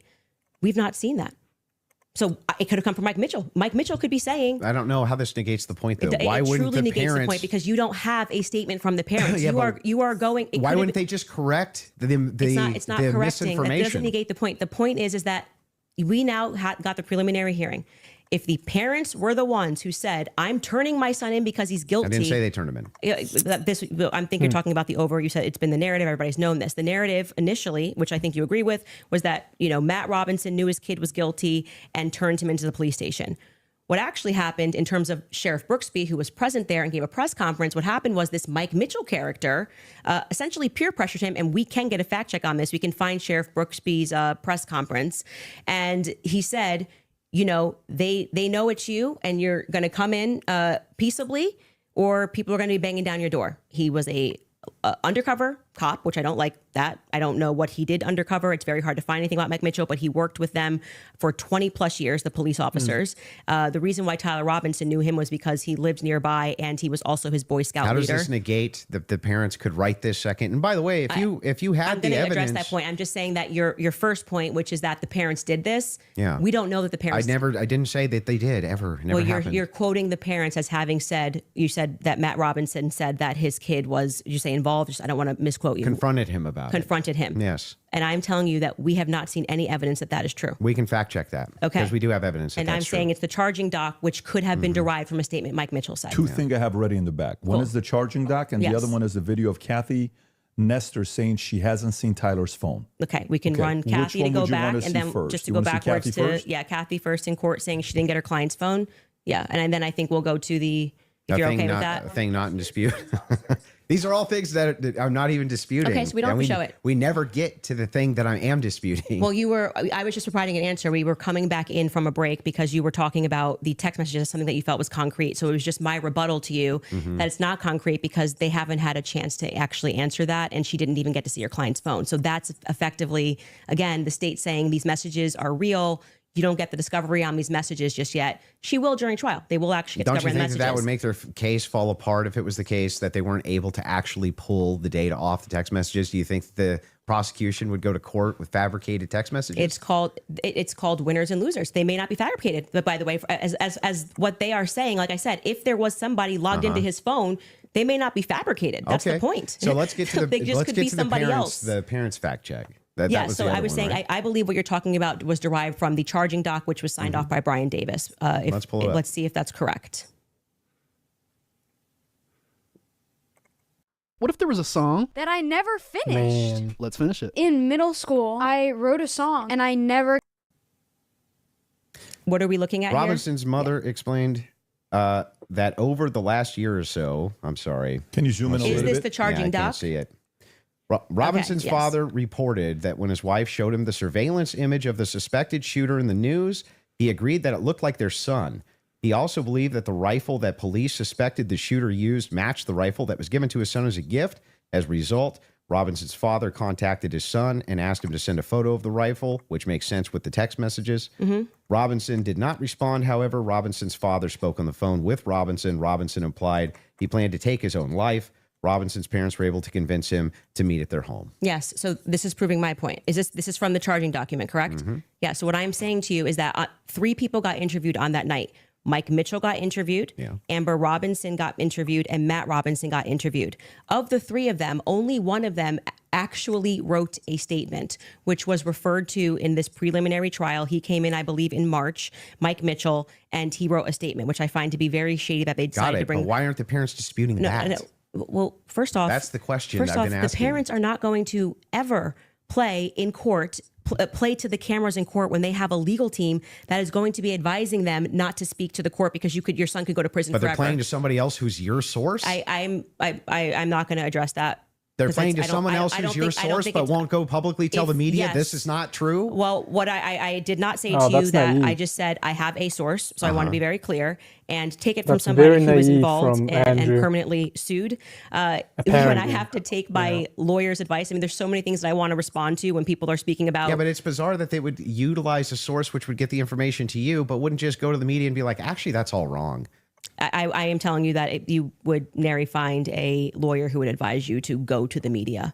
This mother, especially when your son if I thought that my kid was up for death. If I thought that my kid was in any way, shape, or form going to be up, you couldn't shut me up. Or my wife, she would be like, "That's not true. That's ridiculous. There's no possible. That never happened. These people are lying through their teeth. They'd be public whether you like it or not." Yeah, that's for you and your wife. But when a judge issues a gag order in a case and your son is up for death, and your lawyers could be advising you that if you say anything, you could blow the case, you would have a more responsible consideration. I see. And we're speaking opinion here. You're like, well, I wouldn't care. I'd violate it, and I'd violate the judge's orders and see what would happen. If you have a source, it seems like they're violating it with them. I'm not speaking to a source, but what I am saying to you is speaking just relevant to what this is. We have not seen any proof that statement that is included in this charging document. I think it is highly likely on the basis of the preliminary hearing that all came from Mike Mitchell. And Mike Mitchell would be a part. He's based saying, on the statements of the it's parents. him saying the parents told me this. The parents could dispute that. That's going to come down the line, right? They're going to be able to seat the parents. I will say this, putting together context clues. If the state had it on, 100% certainty that Matt Robinson and Amber Robinson said it, a 5-day preliminary hearing would be a good time to say we have enough evidence, and I can tell you why Matt Robinson made this statement, and here is his statement that he signed. That would have been a good time to present that evidence. That and would get the also public be on a your good side. time for the defense to say that's just totally fabricated. No, it's not. It's the wrong time. Why couldn't they? That is completely the wrong time. Why couldn't they? Because what they're doing is they already said they didn't receive discovery. They literally can't. They literally can't because they can't. They did not You're receive saying that discovery. they didn't receive that information? No, they just received the text messages. But in order to... That's not the text messages. The probative information. Yeah, we're talking about the information that we just reviewed. That's not the text messages. They never presented it. The state never put it on. Yeah, they didn't. The defense could easily still have presented this. Yeah. No. They could have said they're no. They're not allowed to. Are you sure? In a preliminary hearing, the defense is engaging with whatever evidence the state decides to put on. They did not put this on as evidence. Brian Davis was up there. So they're not allowed to present anything?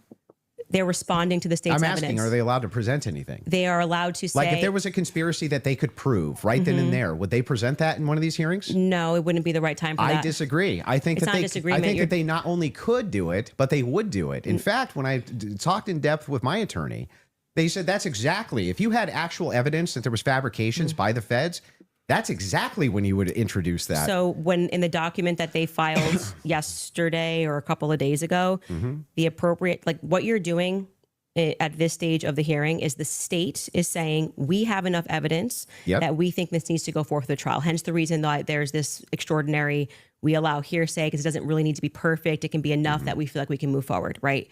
And okay, I disagree with that in general when somebody's rotting in prison, but whatever.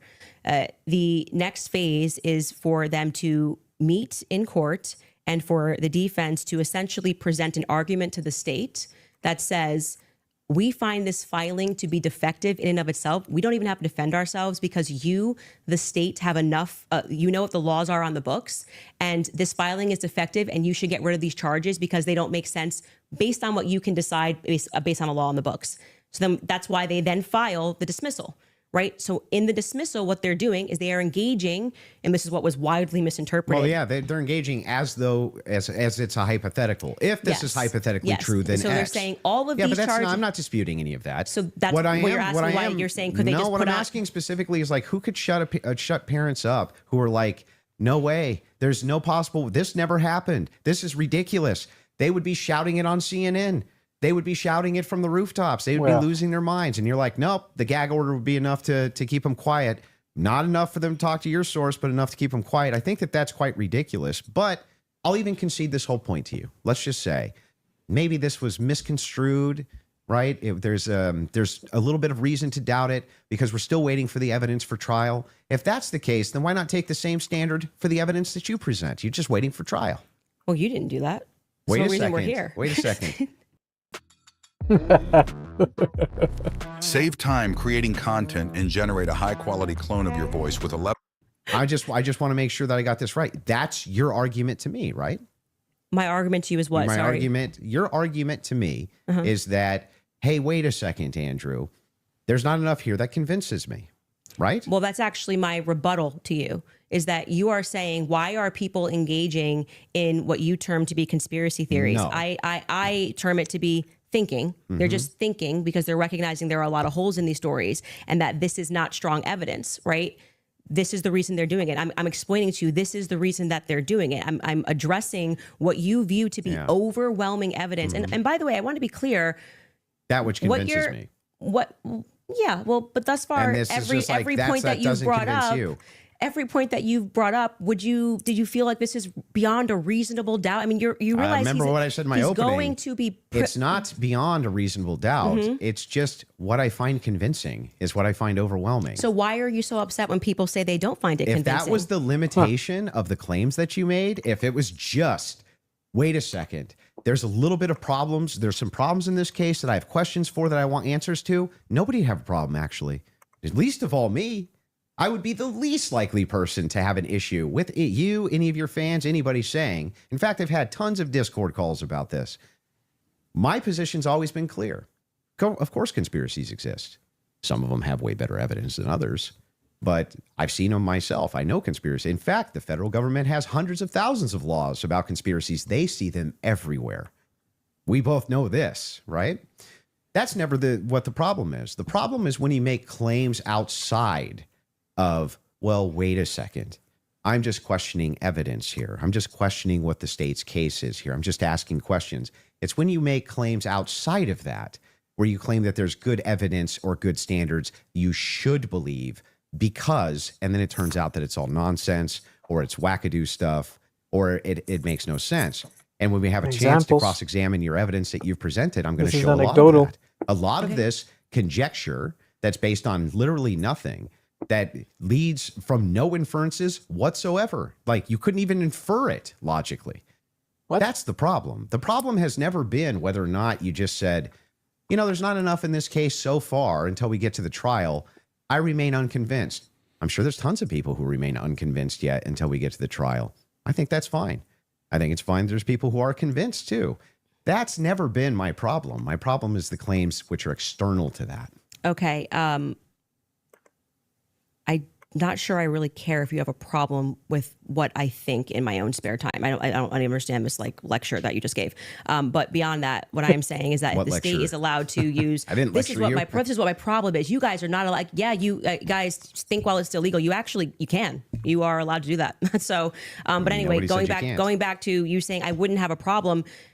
I think I just demonstrated pretty thoroughly that what you claim that you have a problem with is exactly what the state is engaged in at this stage. So it just doesn't make sense. That's not the case. In fact, so if people look and they say, I'm looking at the gun and I see and I'm inferring this, and someone else says, I'm looking at the gun evidence and I'm inferring that, they're both doing the exact same thing. They're not. You're just saying, I want to do it for the state. That's propositionally false. That is not propositionally false. I'll explain exactly how. it is the case that every proposition is going to have a true or false conclusion, period. That's just logic, right? It's the law of excluded middle. All propositions are going to be true or they're going to be false. When we get into when we're making inferences based on propositions. We can actually come to true conclusions with false premises inside of a proposition, in fact. What we're talking about here is not whether or not you feel that you're convinced by this evidence. But you felt like you were convinced. Right? Sure. But here's the thing. When you ask me my reason, Andrew, why are you convinced by this? I can give you my reasons why I'm convinced by it, why it seems reasonable and rational to me to be convinced. You could even say, but Andrew, I'm just not convinced by it. If that was the limitation of your claims, we wouldn't even be having this conversation. That's why I wanted to have the conversation, in fact, was so that we could move into your actual claims that you've made, which transcend the idea of I'm just asking questions. Before we get into that, your team has one thing they want to show before you go into that. So if you want to pull that up, this is the prosecution filing showing defense had full discovery by April 1st. Oof. They did not. That's not true. Wait a second. Yeah. To date, the state's prosecutors have disclosed all evidence that is presently and reasonably available to them as required under Rule 16, Utah R Criminal, to be more precise, as of April 1st. Yeah, that was not 100%. That's why they're caging that by saying what's reasonable. There was an entire, and we can pull this up, like we should now play the Kathy Nestor clip because that's from there. So, and they were basically saying you don't need it at this stage, meaning it's not reasonable that you're asking for this when we're going into a hearing that's just going to be based on hearsay and stuff, things of that nature. But of course, by the time a trial comes, you're going to get all the discovery documents. Where it's just show cause. Yes. Yeah. So that's what they're saying there. Yeah, I understand. Okay, so that's I'm even fine with it. Yeah, we all know. And then, by the way, just now that the hearing is over, and you can also fact check this, they now at the end of the preliminary hearing dropped like an insane amount of the discovery stuff they gave to them like the week after. You guys can give me the exact amount. I don't want to say because I don't know my I don't remember how much it was. It was an absurd amount of stuff that they gave to them right after the preliminary hearing that they had been asking for. Because that was one of the things that I kept saying on my show is as we were watching that preliminary of the preliminary, why not just give them the stuff now so they can engage in these arguments? Because I feel like it's like, I want to hear what they have to say about the text messages. Why can't you just give them what they're asking for so that they can actually engage you? And it didn't happen. So, but the judge ruled that it wasn't necessary at this stage. And that was the whole point of that. We're looking for people 40 plus who want to actually master Claude in 28 days. Interesting. No free time needed. Just 10 minutes a day. Nexera gives this is you going pretty good, bite pretty interesting. Because it's preliminary to the preliminary. Yeah. Would you like to play the Kathy video? Well, he's saying he's not disagreeing, so I don't think we need to. There's no disagreement that she said that. Yeah. So so I guess the disagreements now would move into the evidences that you have stated on the record, which transcend elements of reason. Why are we having a transcendental conversation now? Because they're all related to this case. Your entire thing was about looking at the evidence, which never made sense to me, again, because all of the evidence that you felt to be overwhelming was hearsay. That was bizarre to me. You told me that I could take as much time as I wanted to question you on these things. I'm just asking you just to lay the groundwork of what you're saying is because problematic, that many, you decide that it trips into something else. And I do still want to hold you for going through, because we've discussed the gun, we've discussed your... and you can hold me to those things, but I would like to get into the things that you've said. And we should discuss the screwdriver as well. So, and I'll explain exactly what the groundwork is. When you make claims which pass the idea of I'm just asking questions because the state's evidence is not convincing, I think you have to answer for those claims because they are in regards to this case. You're saying, I have a claim. It is in regards to the assassination of Charlie Kirk, which is what we're talking about. Not just the case of Charlie Kirk, his assassination. You should have to answer for the claims that you've made in regards to the assassination itself. You should. Yeah, agreed. So if that's the case, then I would like to finally dive into some of that evidence and dive into it. Well, just to be clear, and I'm happy to have you talk about, like I said, publicly, you want to engage in some conspiracies, but I said I want to make sure that we get to the substance of our debate. The substance of our debate is the major is me demonstrating that all of the quote unquote evidence that you feel that you have, which demonstrates that Tyler Robinson shot Charlie Kirk. You don't find convincing. I get it. It's been invalidated by the testimony that we saw. And in your answer for when I explained to you that he had the most degraded prints was, I don't know. Okay, well, there lies my ability to process that. It's just fine for you to not be convinced up to this point, all of your viewers, everybody watching, you're conceding. Nobody's giving on a that. dispute that if all your claims ever were just up to now, the evidence that the state's given, I'm just kind of not convinced. That is not what's been happening. What's actually been happening is that you've made tons of claims in regards to this case and in regards to the Kirk assassination, which are far above and beyond, I just doubt, the state's theory. Okay, yeah, I mean, sure. And those are I the do things doubt. I that do doubt the state's theory. I also am I get welcome it. to say what I think. If you want to move into opinions, if you want to talk about Erica Kirk, if you want to talk about Turning Point USA, I'd like to talk about all and of get it. into it, I'm totally happy to do that. But I just want to say that, like, I do not feel, because I've said what's important to me is that we exhaust this topic first of our actual debate claims. I do not feel that you sufficiently have argued that the evidence is overwhelming. Candace, question for you. That What- Tyler But I Robinson. am sorry you feel that way. Candace, one question. What evidence do you need to see for you to say Tyler Robinson killed Charlie Kirk? That's a great question. So I actually expected in this preliminary hearing, actually, the inverse of what he was saying is true, right? So this is now the time the state is putting on their evidence. That's the purpose of this hearing, right? The state is using hearsay, but they're also putting on their evidence. So I was just expecting some sort of a slam dunk. Like, we got him on camera taking the shot. At least we have him clear on camera. You're telling me this guy drove 13 hours all around. Like, we can definitely show you a picture that it's going to be beyond a reasonable doubt. Before we even get to the trial, people are going to see and go, oh crap, like, it was really Tyler Robinson. I was expecting to at least see evidence that, because I had reported early on that the source was saying that Tyler did not step foot on campus that day. It is my perspective that he had something to do with something. I do believe he was disposing clothes at this stage, at this phase. I do believe he was disposing clothes. He was involved somehow.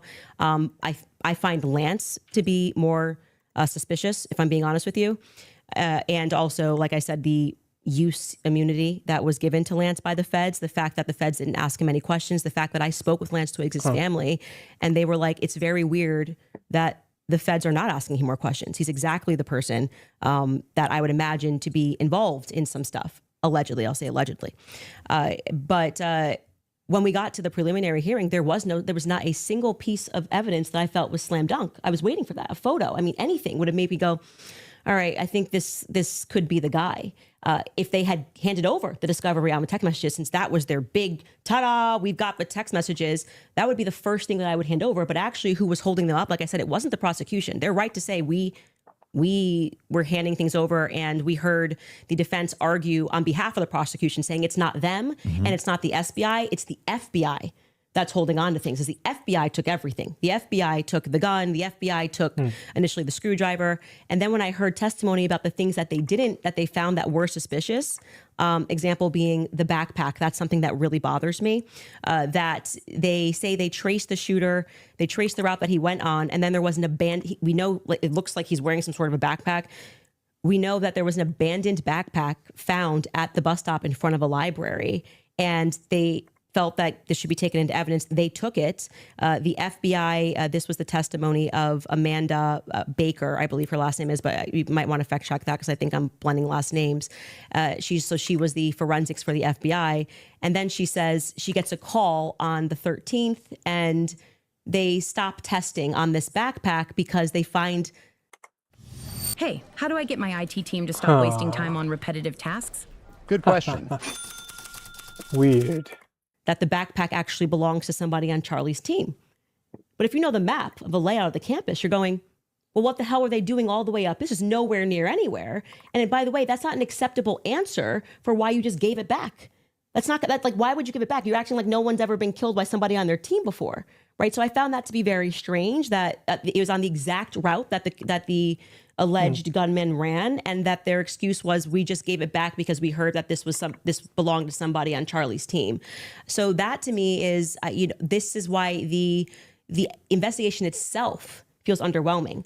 When you learn, and this is completely crazy to me, that some of the artifacts that Charlie was wearing were immediately returned to Erica. That's absurd. That is absurd. Everything should be in evidence. When you learn that the car that they carried Charlie in to go to the hospital, they had immediately towed, cleaned, and back up for resale, that's absurd. that should be sitting in evidence. And any police officer that you speak to will say, or a person that's been involved in a crime will say, I didn't get my stuff back for years. That had nothing to do with anything. It was just around. And they kept it into evidence until the trial was over, and it has to be approved. I think somebody said by the attorney general has to sign off on giving you those objects back. And we were told this is all fine. And we see, this is just one example, Erica holding the crucifix. That should be in evidence. Irrespective of if you feel bad for her and think she should have it and it's sweet, that should be in evidence. Immediately paving over the crime scene. This is like the craziest thing ever. This is like defies common sense. You immediately, and when you heard the guy who did it actually go up on a podcast and explain, I got the call. They said it was a paver emergency. I've never in my entire career heard of a paver emergency. They had already had someone come up and dig up the dirt.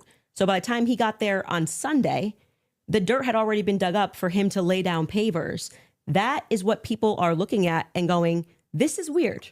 There needs to be answers for why this was done. And he tells us the call came from the feds and the governor's office. UVU's washed their hands of it. And what he's saying sounds true because we heard during the testimony, one person described the regions of who was in control of everything. The feds were in control of the courtyard. So in order for anybody to have paved anything, that was federal territory, so to speak. I'm maybe not using that in the best cop term, but the feds were in control of the courtyard. So these are things that I think should be answered for. Why are we doing things differently than you would in any other criminal scenario of keeping the evidence until we know more, until we're confident, the various decoys. I did it. It just doesn't look right. Okay, so go back to the question. So what would you need to see for you to say? Something, if they had, I was expecting, here we have him, he took a shot, here it is. And then I'd be like, great, a clear image of him on the staircase where I'm like, that's definitively Tyler Robinson, and he was on campus. We got nothing. They're not listening. Literally nothing but hearsay of people saying. But you basically get no case. What? You basically no case on planet Earth. You get the, sure. Oh, we got a picture. Okay, Here's him with the murder weapon. Right. Here's him taking the shot. Most of this doesn't take place on a college campus that has surveillance everywhere.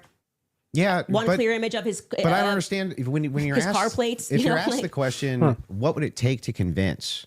It'd be the same question be asked to me, Andrew. What would take to convince you that the oppositional is true, right? That he's a patsy or something like that.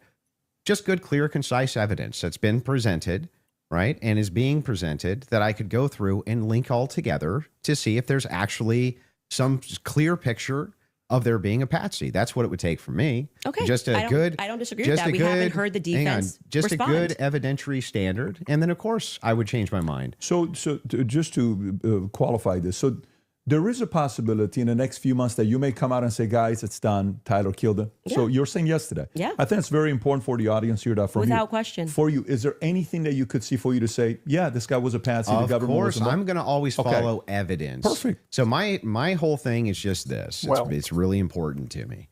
I don't mind people being truth seekers and justice searchers, and the internet has helped solve tons of crimes. There's no ifs, ands, or buts about that, right? However, there's also people who, they not only don't solve crimes, but they just come up with conjecture and what's called flooding the zone. You flood the zone with tons and tons of conspiracy-based ideas and they go nowhere, right? And in fact, they actually take away from legitimate investigation. Now, I'm not even saying anybody here is purposely flooding the zone. That's not even the claim. All I'm saying is that the claims made absent, this is just me not being convinced by the state's evidence. Those become claims, and claims have to be defended. Just like mine have to be defended, yours have to be defended. And that's what we're going to get to now, yeah? You want to get into it? Would you guys like to take an ad break? We'll take an ad break. Sure. And then we'll talk Erica Kirk and TPUSA. And the conspiracies that have been conjectured by Candace Owens in regards to this case in the Charlie Kirk assassination. Folks, we'll take a 3.5 minute break and we'll be back soon. All right, you guys, you have probably seen all the buzz around red light therapy lately, but what's even more compelling are the stories from people who say it completely changed their lives. One example starts with a woman named Natalia. She sat across from her medical team and got an ultimatum most of us will never have to hear. Aggressive chemotherapy, steroids for life, or amputation. 5 years earlier, a plate of ceviche in Peru triggered heavy metal toxins and parasites that she never recovered from. 20 specialists and hundreds of thousands of dollars later, nobody addressed the cause, just the symptoms. With the support of medical journalist Jonathan Otto, she refused all three and went after the root cause instead, purging parasites, binding heavy metals, and restoring her gut health. Today, she runs, swims, and cycles on the same legs that she was told that she would lose. Right now, you can get the same holistic detox cleanse that she used, plus a Red Life therapy belt, completely free with every order. Not discounted, free.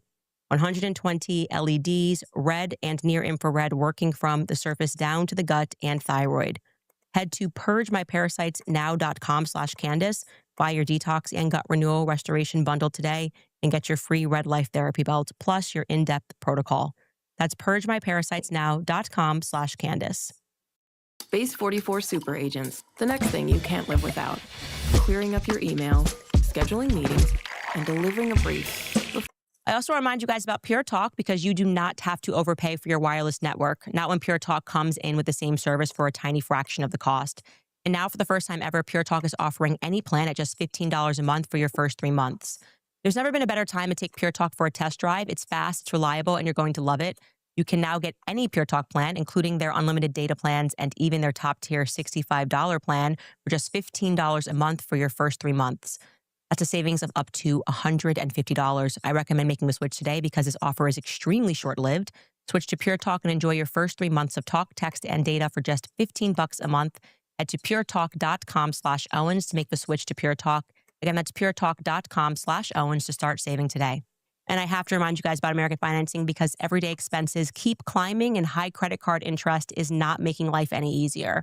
If your budget is feeling squeezed lately, there's a smarter way to take back control. If you're a homeowner, your home equity is your best financial tool. American Financing can help you consolidate high-interest credit card debts so that you have some breathing room. Timing matters now more than ever. With a strong chance of an interest rate hike this September, waiting could cost you thousands, and with rates in the fives, there's no better time to find out how much you could be saving. So ditch those 20% interest rates by consolidating. You can slash your monthly obligations. In fact, American Financing borrowers save an average of $800 a month. Imagine what that kind of cash flow could do for your family. There are 0 upfront fees, and you may even delay up to 2 mortgage payments. To lock in your lower rate before September, call 800-795-1210. Again, that's 800-795-1210, or visit americanfinancing.net/Owens. That's americanfinancing.net/Owens. Okay, so we're officially back. Andrew, before we go into the other issues you want to talk about, is it fair to say you're good defending your position of the overwhelming evidence? Yeah. Okay, beautiful. You take the lead. Go for it. Yeah, so I have a bunch of questions for you, and I want to make it super painless, right? So no traps, no gotchas. I'm just going to ask them direct, and I think that as long as they're not loaded, if they're loaded, you should not respond yes or no, but as long as they're not loaded, if I just directly ask them, I'm hoping that you'll just give me a direct answer. So here's the questions that I have. Wait, before we get into that, I would like to just reply to that. Mm-hmm. So just to be clear, we agreed to debate our claims, and then I agreed publicly that I have no issues having a conversation with you about other things that I've discussed that were outside of the court hearing and things like other evidence that's come across our lap and things that we've been speaking about. But I just do want to make it clear to viewers that for whatever reason you think that you have a right to sort of depose me. I'm not deposing you. I just want to ask you some questions. You literally said that I want to be able to question you. This is a meta conversation. Right, we're having but a meta okay, so debate. now we're transcending. Like let's use a word to use a word that you're saying. But this is what you're doing, right? Okay. So this part to me feels like a bit of am I allowed to ask the questions?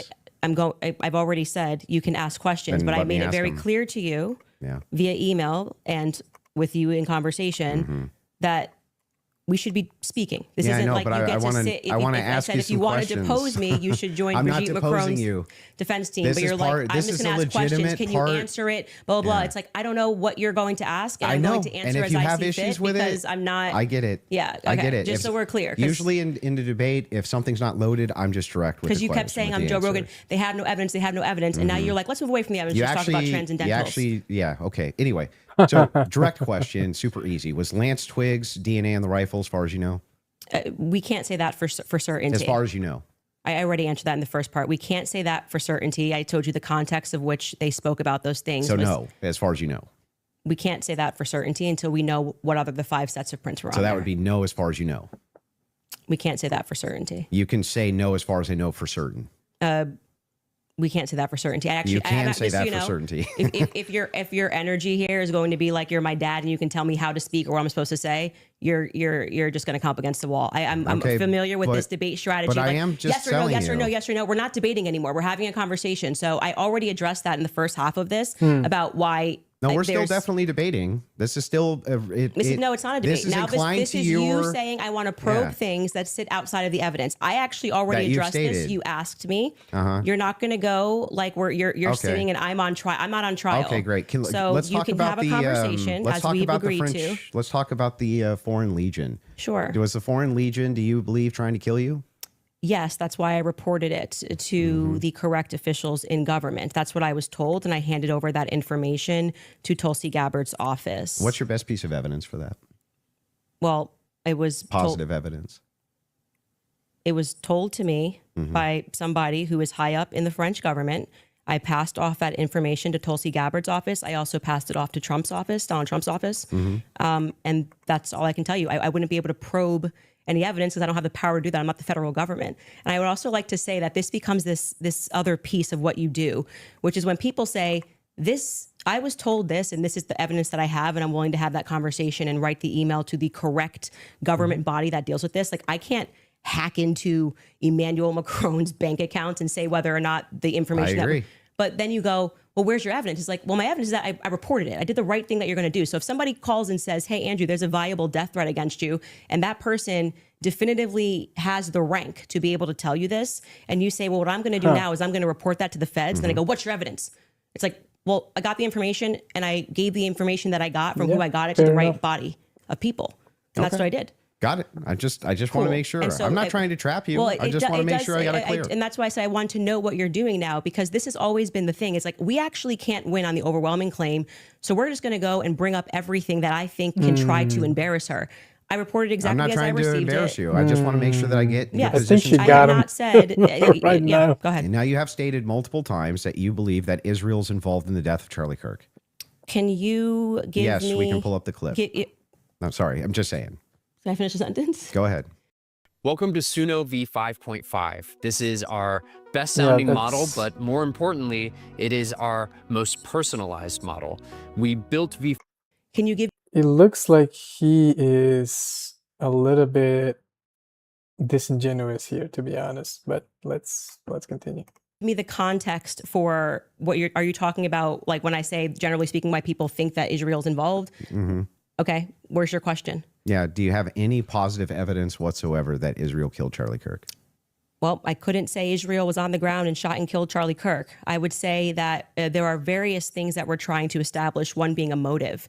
And since I don't believe that Tyler Robinson and his transferee is a convincing motive because he was fired up about politics, which Lance testified that he never spoke about with him, nor do I believe that he was so into LGBTQ issues, since Lance testified they never spoke about LGBTQ issues, that he stopped and ate at Chick-fil-A, which if you are into LGBTQ issues, wouldn't be your lunch before you go kill Charlie Kirk for LGBTQ issues, because, Yeah, but do you have positive evidence? I'm answering the question as I feel like I want to answer it. Like I said, you don't get to for an hour and a half pepper But the question I'm questions and asking is tell me. about positive evidence. I'm telling you that in any case, establishing a motive and and again, I already explained this at the top of the show, but the reason why people find Israel to be an interesting question is because truthfully, Charlie's perspectives were changing on Israel. Sure. And he was starting to realize how much pressure was being put on not just our government to constantly fight their wars, but also being put on his organization personally.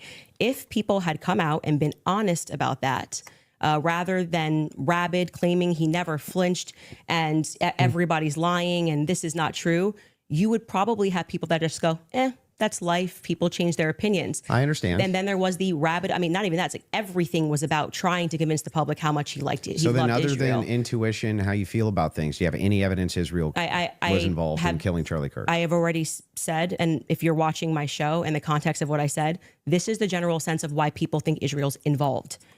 Nobody has made the claim that Israelis, there were also, obviously Ian Joe Carroll Kent. made the claim. Well, Joe Kent, who I think would have the right to assert it, noted that there were 12 Israeli cell phones on the ground that day. I think most people would like to probe that. Now, it could be maybe they were students, and they were Israeli students in Utah that day. But we'd like to probe that narrative because what we've seen after coming from the Israeli government, the Israeli prime minister, kind of denying that he did it, which wasn't really necessary, was quite busy. The phone call that happened, which no one wants to discuss in the Hamptons the week prior, or not the week prior, I think it was around August 5th or 6th that took place. And again, the almost desperate lies about Charlie shifting opinion on Israel lead us to believe that there could be an Israeli angle in this. But we cannot say for certainty that Israel called the shots and this is how it happened. But it is definitively, I think, a thread that a lot of us would like to see there's no pulled. positive evidence. Whatever you want to say, however positive, negative, however you want to say it. Well, like positive evidence I can just would have be a conversation. Material evidence and other evidences, which would what point we've said you to is on our show is what we said, which is this feels like a conspiracy building. There's no reason to lie about these things, and yet people are lying. BB ain't acting right. The Hamptons thing was weird, and the way they tried to shove the Israel narrative down our throat immediately. I mean, the day he died, posting a picture of him with an American and Israeli AI'd photo on the president's feed doesn't feel right. So. Do you have any evidence that Erica Kirk or TPUSA participated in the murder of Charlie Kirk? I've never said they participated in the murder of Charlie Kirk, so how could I say that I have evidence they participated in the murder of Charlie Kirk? Okay, so then you don't believe that they did? I never have said that statement, so I'm not going to get you to ask me personal questions about things that I've never said on record. Okay, fair. Your team is sending messages in the back saying they have a video they want to play. Okay, go ahead. I don't know what the video is.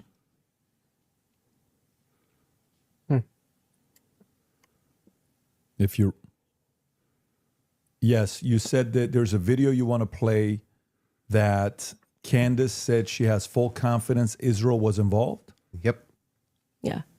He said evidence that they killed him. I said this is why people think they're involvement. Rather evident that Erica was involved. Yeah. They're referring to a clip. Yeah. Via whom? My guess is Pierre. Erica. I think that there's a reason Pierre knew that Charlie was dead first. I think there's a reason he was a priority. How? Why? I think France and Israel are involved in Charlie Kirk's assassination. And I'm going to put that out there with full confidence. Okay. I also involvement. I understand. Yeah. So you think you with full confidence you think that I think that Israel's France involved. and Israel. Yeah, I mean, the person that gave me that thing that I reported said that French Foreign Legion were on the ground that day. Again, this would be at a professional limitation for me to then go and probe that information that I handed over. I can't do that. I'm not the United States government. But you don't have any positive evidence of that, right? Liz, I don't. Can you just stop? It's actually just like annoying to hear you keep saying positive evidence. I've just asked me what I think, and I just tell you, yes, I think they are that's involved. That's a claim. No, I said here's what I think. I have every right to ask you about your claim. Yeah, but and if there's positive evidence in for this your statement, claim, I literally just said I think, and I am allowed to think. And yeah, you you're keep allowed saying, to think, do you have but you're positive making a evidence? claim. I have tons of positive evidence that I'm allowed to think. Yes. I agree. You're allowed to think. Okay, so nobody's disputing whether or not Candace Owens is allowed to think. What I'm asking is but you have what's your issue? Then what is your issue with the statement? evidence. I think that Israel. If you don't understand conflict, you are very easy to manipulate. Is involved. That's not just what you said. You said I that did say it's I with think. it's with full confidence. Yes. You would think that if you had full Can you have confidence confidence to think when you think? If I said, for instance, I think I'm going to be late to work, right? With full confidence, I would say my evidence for that is that I'm 20 minutes away and I need to be there in 5. Andrew, that's how you would know whether or not you had full I'm just confidence. Going to tell you something. Hang on, let me finish. Sure. If it was the case that I said I have full confidence I'm going to be late to work, I would say my evidence that I'm going to be is that work is 20 minutes away, right? And I have to be there in 5. So I have full confidence. That's why I would think that. So I'm asking if you think that Israel and France were involved in the assassination of Charlie Kirk, and you say with full confidence, I'm just asking for the evidence, or at least walk me through the mindset of why it is that you could think that with evidence. I actually don't have to walk you through why I think. I can give you something that I think with full confidence. I think with full confidence that you lost the substance of this debate, and now you're moving toward things that I have said that I think, which I can do. I'm allowed to think that. They're pertinent to this debate. It's not exactly pertinent to this debate. It's 100% pertinent. It's not pertinent because our debate These are claims made about Charlie Kirk's assassination. That's the complete substance of the debate. No, actually, would you like to remind him of what our debate claims actually were? And would you like to remind you said I could ask you about any of these things to my heart's feel content? Feel free, but you do not get to structure how I'm allowed to reply or ask me why are you allowed to I'm not structuring how you're think. allowed to reply. I'm just asking you direct questions. I have full confidence that you do not feel that you represented your claim well. And so now what you came prepared to do is to present yourself like a professor of fallacies. I just want to know. And to say, you're not allowed to say that. You can't. You can say whatever you want. Well, nobody's disputing that. I'm asking. It seems like you are disputing it. I think that when this is all said and done, I've already explained to you. I explained at the beginning of this why I think Israel is ultimately going to be proven to have involvement in this. I just explained to you in the middle, and now you're wanting me to structure the sentence or provide evidence. You don't have to. You're just allowed to think. And I've explained to you my thought process. I don't need to structure it in a sentence. If you feel like a professor today, you picked the wrong day. Don't you think that like tens of thousands or hundreds of thousands of people would want to know what Candace Owens' positive evidence for why it is that Israel and France were involved in the most traumatic public assassination of Gen Z's lifetime is? That's why they watch my podcast. So you're just going to drip to them? Hold on, you don't have to have positive evidence. Every time we come across can just any of infer these discussions, they're watching this in context. They know why I'm saying it.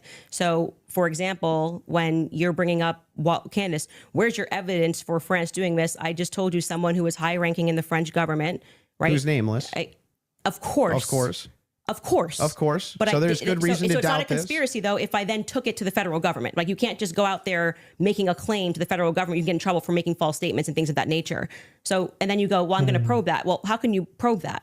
This happened to me. I can ask you, well, that's not what I'm probing specifically. This is my podcast. I am sharing my life and my experiences and what has happened to me. And you're basically coming in like you're going to, regulate how I'm allowed to say it, if I'm allowed to say it. I'm not trying to regulate anything. I'm asking very pertinent questions. You're sounding a bit like a professor trying to regulate and say, Candace, you sound very defensive and like you just don't want to answer questions. I did answer your question 3 times. I just didn't say it in the way that you wanted me to say it. You just kind of obfuscate and you run away from it. But I would like for you to actually focus on it. Let's just go through every clip that you guys have prepared because it's pretty. I think with full confidence, people will recognize the strategy that you're trying to employ. So let's get to the next clip you have prepared. Sure, they can pull up whatever clips they want. Whatever it is that you guys have prepared. So but I would still. On this point, I just want to make sure that you have full confidence that France and Israel were involved in the assassination of Charlie Kirk. I think you have no evidence for it at all that you'll give us. Well, I already did tell you where it came from. Like I said, I can explain it to you. I can't understand it for you. Did that same higher up tell you that he was going to kill, or that France killed Charlie Kirk, or just that you were in danger? They said that the French Foreign Legion was involved and on the ground that day. I've already said that. You just don't like hearing it. No. Candace, just out of curiosity, when you pass down that message to a Tulsi or Trump. Tulsi's office, yes. Tulsi's office. Are you giving them who told you that, or you're just saying here's what I heard from somebody? And I have this information. Sure. And of course, if they wanted to open a file on it, which I thought was quite mysterious, that Trump's office never got back to us. It was kind of weird about maybe they're not the correct office to. I did receive a response from Tulsi Gabbard's office, but I don't think there was ever any investigation into what I said. So the call was, hey, I've been told the email. Yes. Email was, I've been told I have information, that the French Foreign Legion was on the ground during Charlie's assassination. And that, it was a lot of information, but you didn't give specifics who it was from. Not in the first email because I figured they would Perfect. Yeah. So if they do contact you, 100, are you comfortable giving 100% who it is? I would absolutely give them as much information as possible. Can I ask a question? If whoever's the U.S. government, why are you not? Yes, it's very strange to me. So if that's the case, now they may respond back and say, we did, that's their position. I did. That's why I did it in writing. And so I'm glad that's the case because so if they and do right ask away in Trump's office, his Margot got right back to me. She said it was on his desk. So he has that. There's no. And if you do say that and they contact that individual, obviously you don't have to leak your sources here. Is there enough credibility where that person would be willing to talk to them and explain to them exactly what their sources are? Yes. Okay. That seems reasonable. And so why he's asking me to defend that is I'm not. Never did. I think those are two different things. That's more something I'm totally asking different to say, claims. why are they not reaching out to you? I've asked that many times on my podcast. What do you think about that, Andrew?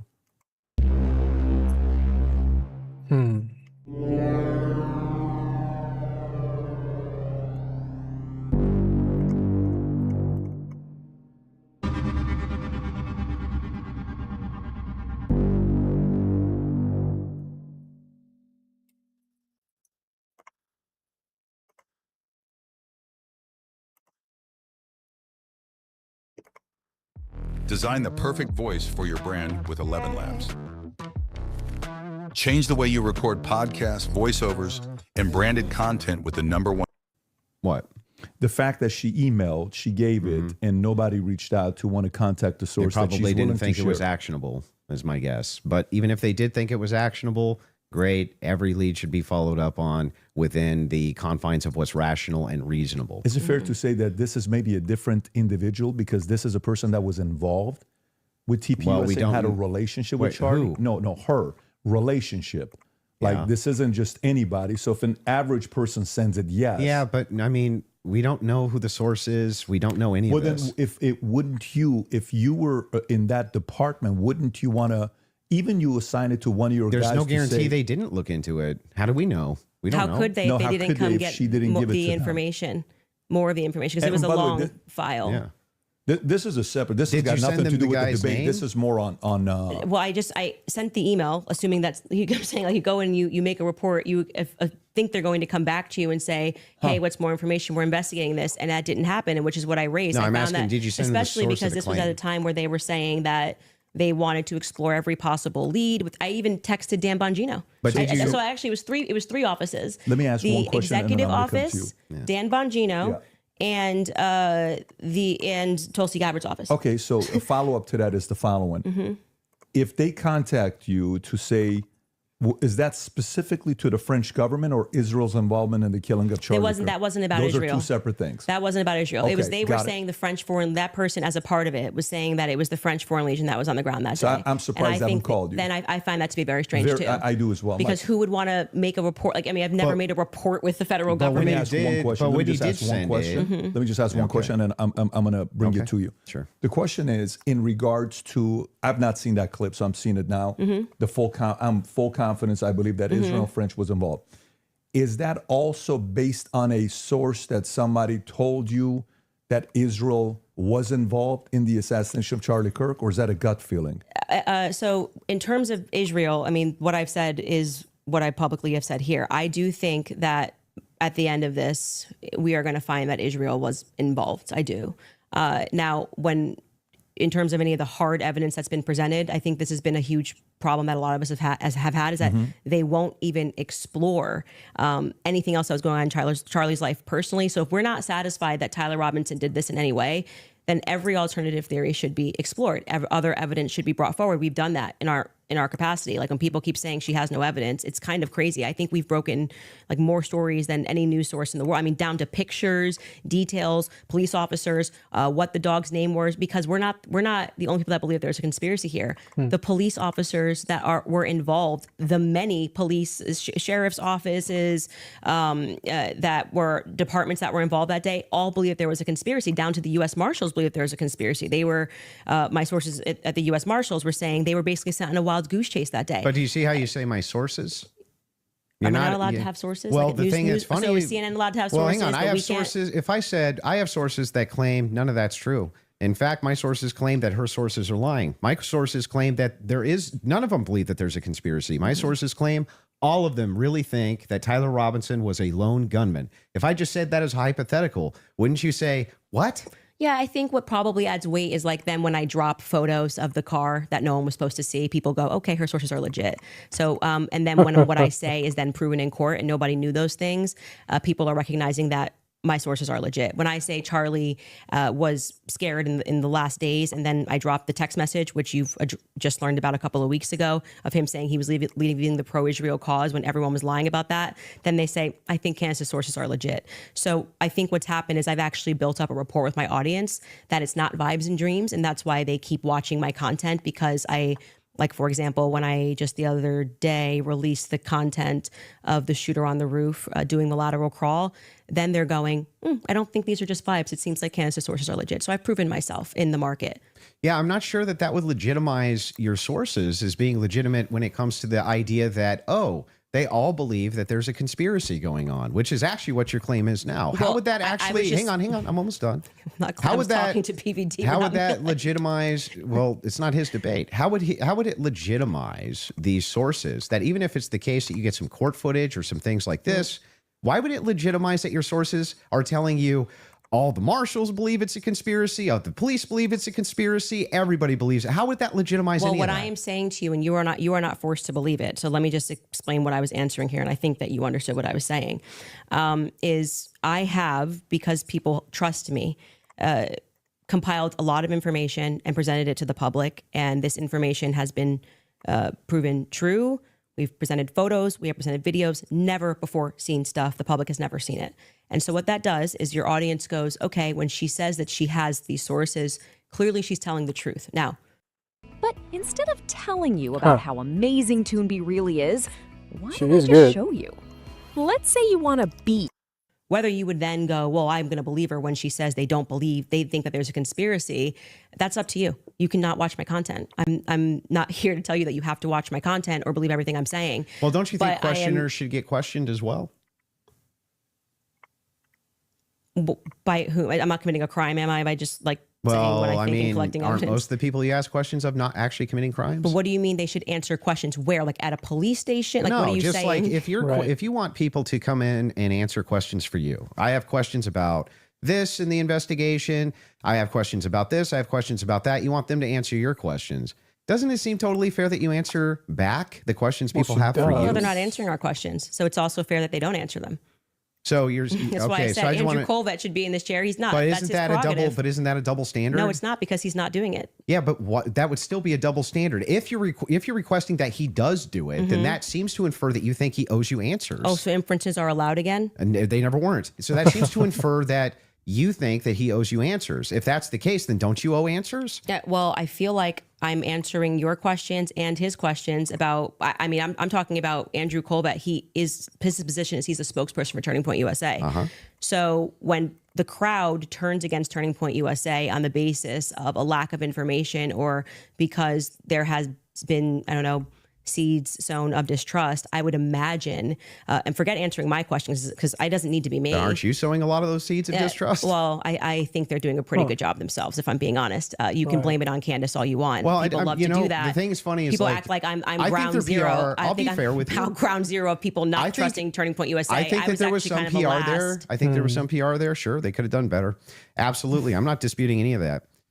One thing, though, that I want to just directly ask you is, do you actually believe that anybody in TPUSA or Erica Kirk or Erica actually participated, had foreknowledge of, or facilitated the murder of Charlie Kirk? I'm not going to get myself into a legal pickle here. Everything I've said is on my podcast. How would that get you in a legal I think pickle? firmly that if I was the investigating officers, I would seat them all and I would ask questions. I would at this phase. I would. Okay, So well, what does using a that hypothetical, mean? Does that mean that you do think so? I think it was not a sufficient investigation into what we know to be true of 80% of homicides. It's usually conducted by someone you know, right? And the fact that that was never even considered, that like I said earlier, the backpack was returned. How do you know that was never considered? Because they gave back the backpack, as just one example. They gave back the backpack. They gave back the... that doesn't show a conspiracy. Well, I mean, it shows that the police trusted everybody and didn't just hold things up for a second. They ruled them out as suspects. That quickly. I'm not comfortable with that investigation. It's a pretty big organization. There's a $100 million incentive. People, this is... What $100 million incentive? What I'm saying is his organization, like it had grown to, I think it was 100 million. Plus per year. Yeah, per year. If that's something you want to factor in, but that's fine. your team wants to play video, if you don't mind. Yeah. There's a video they want to play of Candace said it's impossible to not believe Erica's complicit. If you guys want to play that video. Could also just ask And them, so but right sure. now, their guys are going out and they're going to look for evidence. And then by May, which is fortunately around the corner, then she'll see what they found. So what the F is that performance? How could you sit up there and say, yes, I 100% believe Tyler Robinson did it. That right there is why it is impossible for me to think that Erica Kirk is not complicit somehow. Because what? Those two thoughts actually don't even follow. How would it be the case that even if Erica Kirk did believe that Tyler Robinson was 100% responsible for the death of Charlie Kirk, let's just say she believed it with every fiber of her being, believed all the evidence, because she did. She just actually did. would it then follow that somehow she's complicit in his death? I didn't say complicit in death. You added those two words. Okay, so what's she complicit in? Yes. So sowing this narrative that Tyler Robinson is guilty. So you're chopping up clips. Like I said, you didn't have the confidence to come in and tell debate. me. So What now does you're that mean? chopping What it does up. complicit mean? We are showing a clip of her on Barry Weiss, which I can't remember the date that she did that interview. And Erica, when she is asked, "Are you do you feel with 100% certainty that Tyler Robinson did this?" And she says, "I do." Then again, context matters. I sit down with Erica for 4 hours under the assumption that she had some evidence, right? Like I'm like, this is why I did not engage in any like Erica, everyone's questioning what she's wearing and all this stuff. I was like, I'm going to wait here because I don't know, just it feels weird to think that, did I think that some of her mannerisms were weird and stuff like that? Yeah, but that's not, you can't convict somebody on weird mannerisms. And then when I sat down with her and I was expecting for her to say, well, I'm obviously the victim on the case and we got to see the shot, taken or this or that, whatever it is. Great. That's why she has that much confidence 2 months ago. And when I sat down with her, it was nothing. It was nothing. Okay. So this is a conversation. How would that make her complicit? You're one sentence away from launching your website with Base 44. Since the beginning of the internet, there's never been such a fun, fast, and intelligent. Complicit. And again, you said complicit in the death of Charlie Kirk. Complicit in what? Yeah. Well, if you let me finish my sentence, I could tell you that. But my point being is that then you take a look at this and you go, okay, well, this is weird. Why would you have this confidence? And then when you sit across from somebody and you say, okay, great, I want to go out there and defend you now. I want people to know that you can't say this stuff publicly, but you know more things. And she just blanks. And then she says, well, I'm going to call the lawyer. And she called the lawyer. Again, all of this is on my show. So out of context clips is not going to work because I know what I say on my show. Okay. So we call her lawyer and her lawyer says to us, she calls him on the phone, pardon me. And it's me, her, and Justin Strife. And I'm like, okay, great. What do you guys have? He goes, well, we don't have anything yet. We're not at that phase yet. And I'm like, well, what do you mean you don't have anything? And he says, well, don't you know how it works? It's a probable cause hearing. So basically the state says that they're going to bring this forward. And now our people go out and they look for the evidence to assert that Tyler Robinson is guilty. And so I asked her directly, her lawyer directly, the phone's in between us. I'm like, wait, so just so I'm clear, you haven't seen anything that the public hasn't seen? And he says, no. So I'm going back in my head and I'm going, okay, so why is Erica saying with such a degree of certainty, like she was sent out to convince the public and people bit, by the way. I remember even Megyn Kelly was like, let's wait. She's going to have access to things. I did think she had access to things that we didn't have. Why express that confidence to the public as opposed to just being like, we don't know yet. I feel confident he's involved. They made an arrest. I don't understand. How would any of this make her complicit and in what? Well, I've already told you. She's complicit in trying to fool the public into thinking this is some open and shut case. How's she trying to fool the public into this? If she believes it, don't look if she anywhere believes else. that Tyler Robinson killed Kirk, if she believes that, how would that be complicit in anything? I do. Are you believe, saying that you think she doesn't believe it? I don't believe that at that stage she sat down with Barry Weiss that's what she believes. No, but that's my opinion. Right, but so when you just say complicit, you just mean she believes that Tyler Robinson killed Kirk? That's it? That's what we were talking about. That's why I said if your strategy was to dice up clips and take it out of context and make it seem like I said she was complicit. Everything. Yeah, but then why not just play the full thing? Like why? Because we don't have like infinite amounts of time. I'm guessing you probably don't want to watch. Well, I'm going to go back to my theory that you didn't feel confident that you could defend your claim that it was overwhelming evidence. So now you're trying to move towards doctored clips and getting me to respond to it. There's no doctored anything. I'm just making sure that we got this right. Yes, that what you're actually saying is that Erica is just complicit in believing it. When I re-examined her actions backward, because I did not have this perspective of her at the beginning, which is why it's so funny to me that you guys make it seem like I'm ground zero. People thought Erica was sus from day I forgive him. And I was not a part of that. I did not lean into that. I did not contribute to that. I was getting actually terrible messages from my fans being like, Candace, you and Charlie always say to go with your intuition. You won't address this, how we all feel about her. Things changed for me when I saw that Zoom call. I will tell you that for sure. And the fact that she lied to me. So I sat across from her and, I wanted to have that conversation publicly, but they're probably grateful they didn't do it publicly. She told me some lies. And so the next thing that happens naturally when somebody lies to you, you go, when any person lies to you, whether it's a toddler, people only lie when they're trying to obscure something else. Have you addressed what that lie was? Yeah, I've talked about, we have a list of lies that we've been told by Charlie. We can find that, In I'm the sure. meeting with her.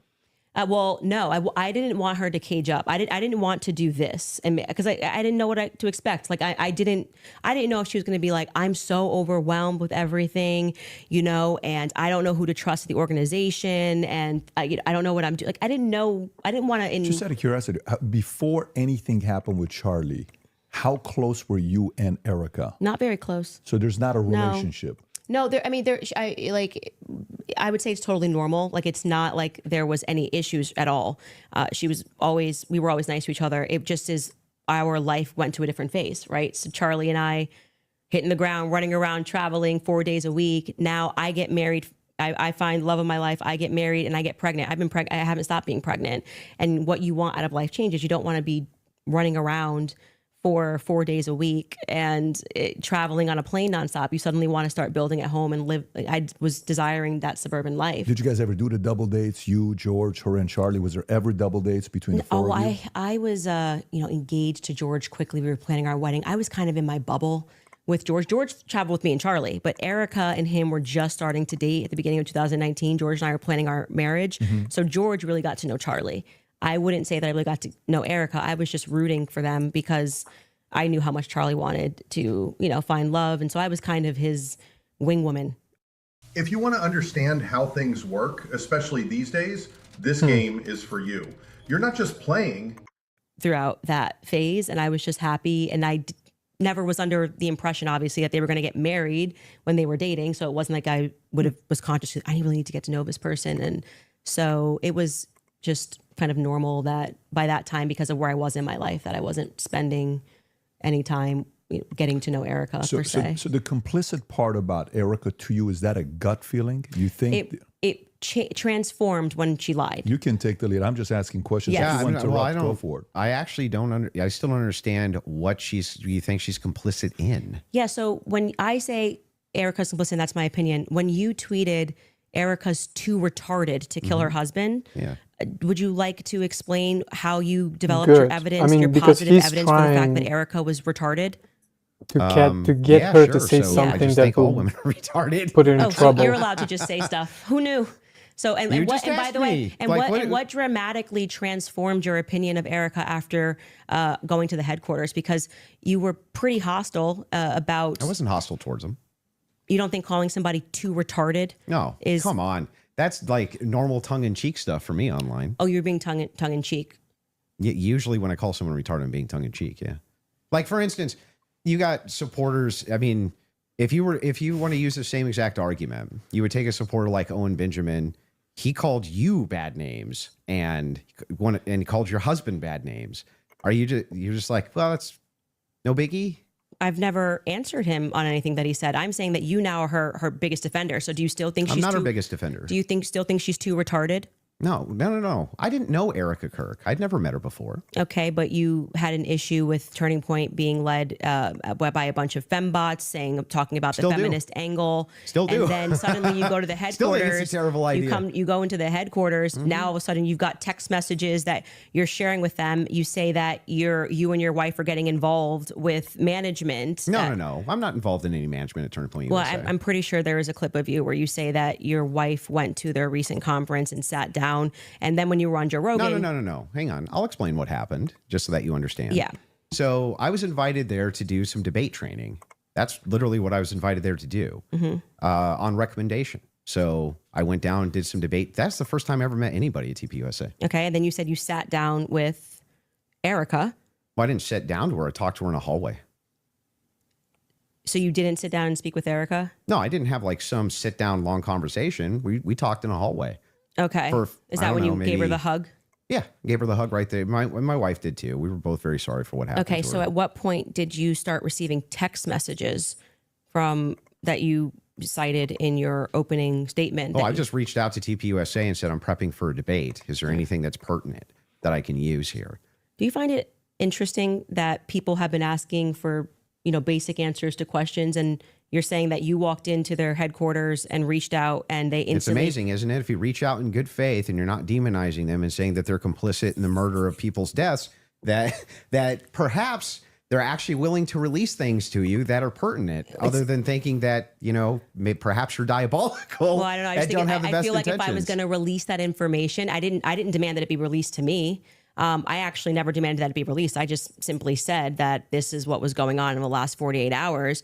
Maybe to the media they could release it. They could release it to PBD. They decided to release it to a guy that called Erica too retarded in June. So what? Yeah, I just think it kind of shows that Turning Point is sending you as their horse. Well, I don't know where they don't have the courage to have the conversation. If they were just releasing something in good faith to answer questions, I never demanded. It's not evidence that you're sharing your opinion that she's too retarded. I can't share my opinion that I think it's going to register as really obvious to the public that rather than presenting that throughout the course of everybody wanting to know what Charlie was going through his last days, they decided to give it to you to come to my house as some sort of a surprise. Well, do you think the public's not smart enough to see through that? Do you think that if you talking about terrible PR, if you know that there's a huge debate that's coming up that's going to be probably one of the most viewed that year, and one of the debaters calls you and says, I'm taking this position, this is the position that I feel like there's the most evidence for, and Candace also agreed to answer many of my questions in regards to this. So if you got pertinent evidence here that I can use, I'd definitely like take a look. It was actually amazing to me. It really was actually amazing to me how if you approach people in good faith and just say, hey, I'd actually like to know what the facts and details are around this, they actually do talk to you. It's amazing. Yeah, I just do not believe, that they are doing this in good faith. I don't believe that anything you have done has demonstrated that's in good faith. It demonstrates that you walked into Turning Point USA headquarters and came out a different man because you were critical of the organization. You were critical of Erica, and now you're sitting here going, Candace, I want to interrogate you for an hour and a half about everything you've ever said about Erica. Have you ever been critical of somebody that you hadn't met and then you meet them and you're less critical of them? And the inverse has happened too. I was less critical about Erica, and now I'm more critical about her. But I'm asking you, isn't it the case that there's people you've been critical of and then you've met them and you're less critical after you meet them? Too retarded. I feel like if you think that she's dumb and you... If you struggle with focus, this sound might change everything. Interesting. Let's just talk about your record. I mean, you're a person that has spent time in what most people would term to be the manosphere, talking about well, yeah. I debate against against feminists and red pillars, and a lot of the actual. So I'm a Christian ethicist. And then you go on to Joe Rogan, and you're like soft explaining away why Erica had to take over Charlie's company when they don't have a parent at home. So now you're a feminist icon. Like you just go into the headquarters and you just shift all of your perspectives. That's a bizarre criticism. Like nobody's in the bigger girl boss position than you. I'm actually You're in the biggest of the girl boss positions. Like you don't have to do this. You just do this. You could definitely not do it at all and be fine, right? But you still do. I would say that you are making a comparison that cannot be compared because Erica's husband was just assassinated in front of the world. Which makes sense why she would take the organization over. No, it makes sense why you would go home to your kids, just so you know. Wait a second. That's bizarre. Yeah, because they don't have a parent. They don't have a parent, and they've just suffered a trauma. You don't go into the office. You want to protect your husband's legacy, right? No. And you're trying to find some new normal. The legacy is his children, not the organization. It's both. No, yes, it is both. It's totally rational and reasonable to believe that it would be both Turning Point USA. That is part of Charlie Kirk's legacy. He worked his whole life for it. This is why people think she's sus. And his children. Now, for you though to say that anybody's a girl boss. Right? That's like the pot calling the kettle black. That came out of your mouth. No, that was you. You brought up girl boss. Girl boss came out of your mouth. Yeah, I'm just saying, I'm telling you that you brought up this idea that I'm defending some feminist nonsense. I'm not. I'm pointing out that they're by the way, she's not qualified to take over his company. There's always objective outliers to each situation. In fact, it's the exception that proves the rule. And the interesting thing here is like, I'm still just as critical of feminism inside of TPUSA as I've always been. And I'm just as critical of any pro-Zionist position as I've ever been. None of that's ever changed. By the way, I would think it's the most rational, reasonable thing on planet Earth to do if you wanted to actually see an organization change, to try to work with leadership or reach out to leadership to try to do so. Doesn't that make the most amount of sense? I would like to state for the record that I think Erica is underqualified to run the organization. Sure. And on the more emotional aspects, I agree with what seems to be a majority opinion, because I'm not going to say it's scientific, that any woman that would leave her kids and go right into the office after their husband was publicly assassinated does not have their priorities straight. Okay, well, I understand that you can have those criticisms, but I'm not understanding still how that would make her complicit. I don't have to keep answering the same question. Okay, so let's get you got an answer to how it's complicit. Your team is asking to play a clip. So if we want to play this clip to just finish this segment on the Erica Kirk topic, we can spend some time on that as well. So if you guys are ready in the back, we're ready. And causing that 30-06 diameter, as would happen with a patent explosives, as we've demonstrated to you in the past, it accidentally, because of how Charlie was crouched, went up and hit his neck. And that ruined everything. That ruined everything. It was problematic. It's the reason why Terrell then had to scramble to get the cameras down, because they were never supposed to see it. They could have said reasonably that a 30-06 got eaten by Charlie, much more reasonably, obviously, than saying that the chicken bones in his neck stopped it because he ate vegetables. They panicked. That's why Terrell's nervous on the phone with me. Again, this is my theory, and I am now very much sticking to it. Okay. They panicked. It's the reason Erica had to step out. That's why she would have gotten on the phone with Terrell so quickly, because I was going, why is Terrell saying, well, I didn't want Erica to relive. Oh, that's why I did it. He didn't have an answer. He was nervous. It was crazy. But he acknowledged it. He spoke to Erica immediately. Why did you speak to Erica immediately? So do you believe that there was a shape charge that killed Charlie? Hey, can I ask you why you keep starting clips mid-sentence? Probably to get to where the clip is. No, it doesn't seem that way, because you can always start a clip at the beginning of a sentence. Like you're just it's completely out of context. Wait, but I didn't prepare the clips, but I think I didn't. But it's fine to ask it to back it up. Like I said, I don't need to say what's happening here because the internet will clock it. But in this episode, we are now going, and that's why I said we're now going to look at some alternative theories. I made it very clear that this was a theory that I didn't want to look at. This is, I believe, because I don't have every episode in my head, but I'm pretty sure this is an episode where we presented the evidence that was in the car, the photos of what was in the car, right?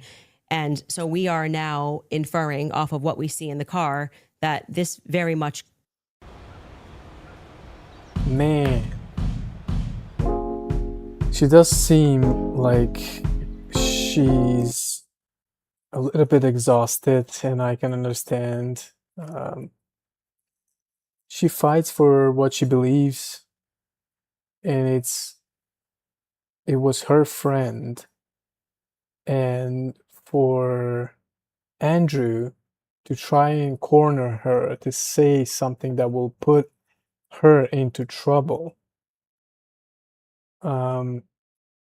Like explicitly say something when he can go just like, okay, this is your opinion, you want to answer this, fine, but he consistently tries to press her to say explicitly something, which is that who did unalive who, and that can get her into big trouble. And it's just disingenuous from Andrew. And he's not a stupid guy. So I am disappointed, to say the least, from Andrew.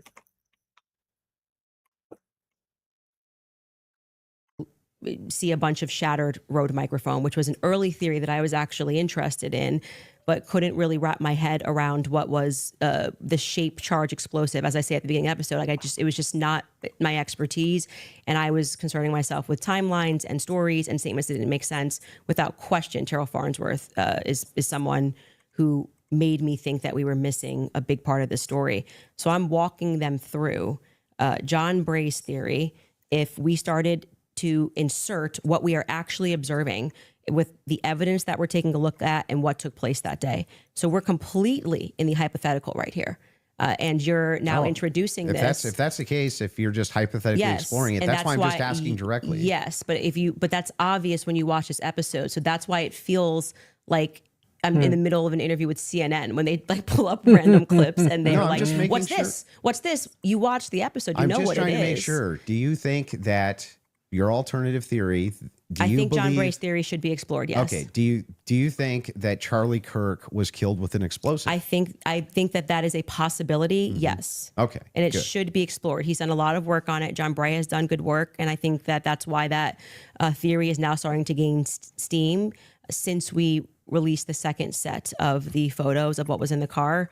I think it's viable. So this was the big thing I wanted to get into with you on the explosives too. Mhm. What is it about that theory that's actually compelling to you? So I looked into the explosive mic theory multiple times, and the biggest thing that stood out to me is there's no explosion. there's literally no explosion. In fact, there's videos when the shot rings out that kills Charlie. At least it sounds like a shot to me. People are actually like looking up towards where the gun is being fired. They're looking away for where the sound is. Like, where's the actual explosion? Well, for every person that you say looks away, there's going to be a person that was looking forward. We have former Marines that have gotten on and said, it looks to me like there's an explosion under his shirt, right? You obviously saw Rob O'Neill go on to, I'm forgetting which platform it was, where he said, it's the first thing I thought was it Rob looked like... O'Neill is the man that killed Osama bin Laden. Yeah, and I think he's qualified to say what he believes he saw. We should actually, since they're pulling clips, we should run that clip of Rob O'Neill and what he said and what he observed and his experience. Yeah.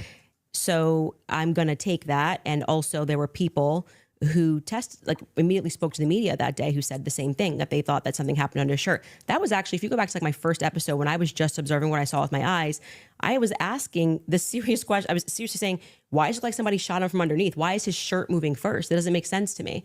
And That's because of air dispersal from the bullet. So whenever a bullet is shot, a projectile shot, you can actually run this experiment yourself if you have a rifle. Take like an empty box of ammunition and put it on the table, and then fire it near the muzzle, and that box will actually blow off the table. Okay, so question for you. Does that box go sideways off the table? It can.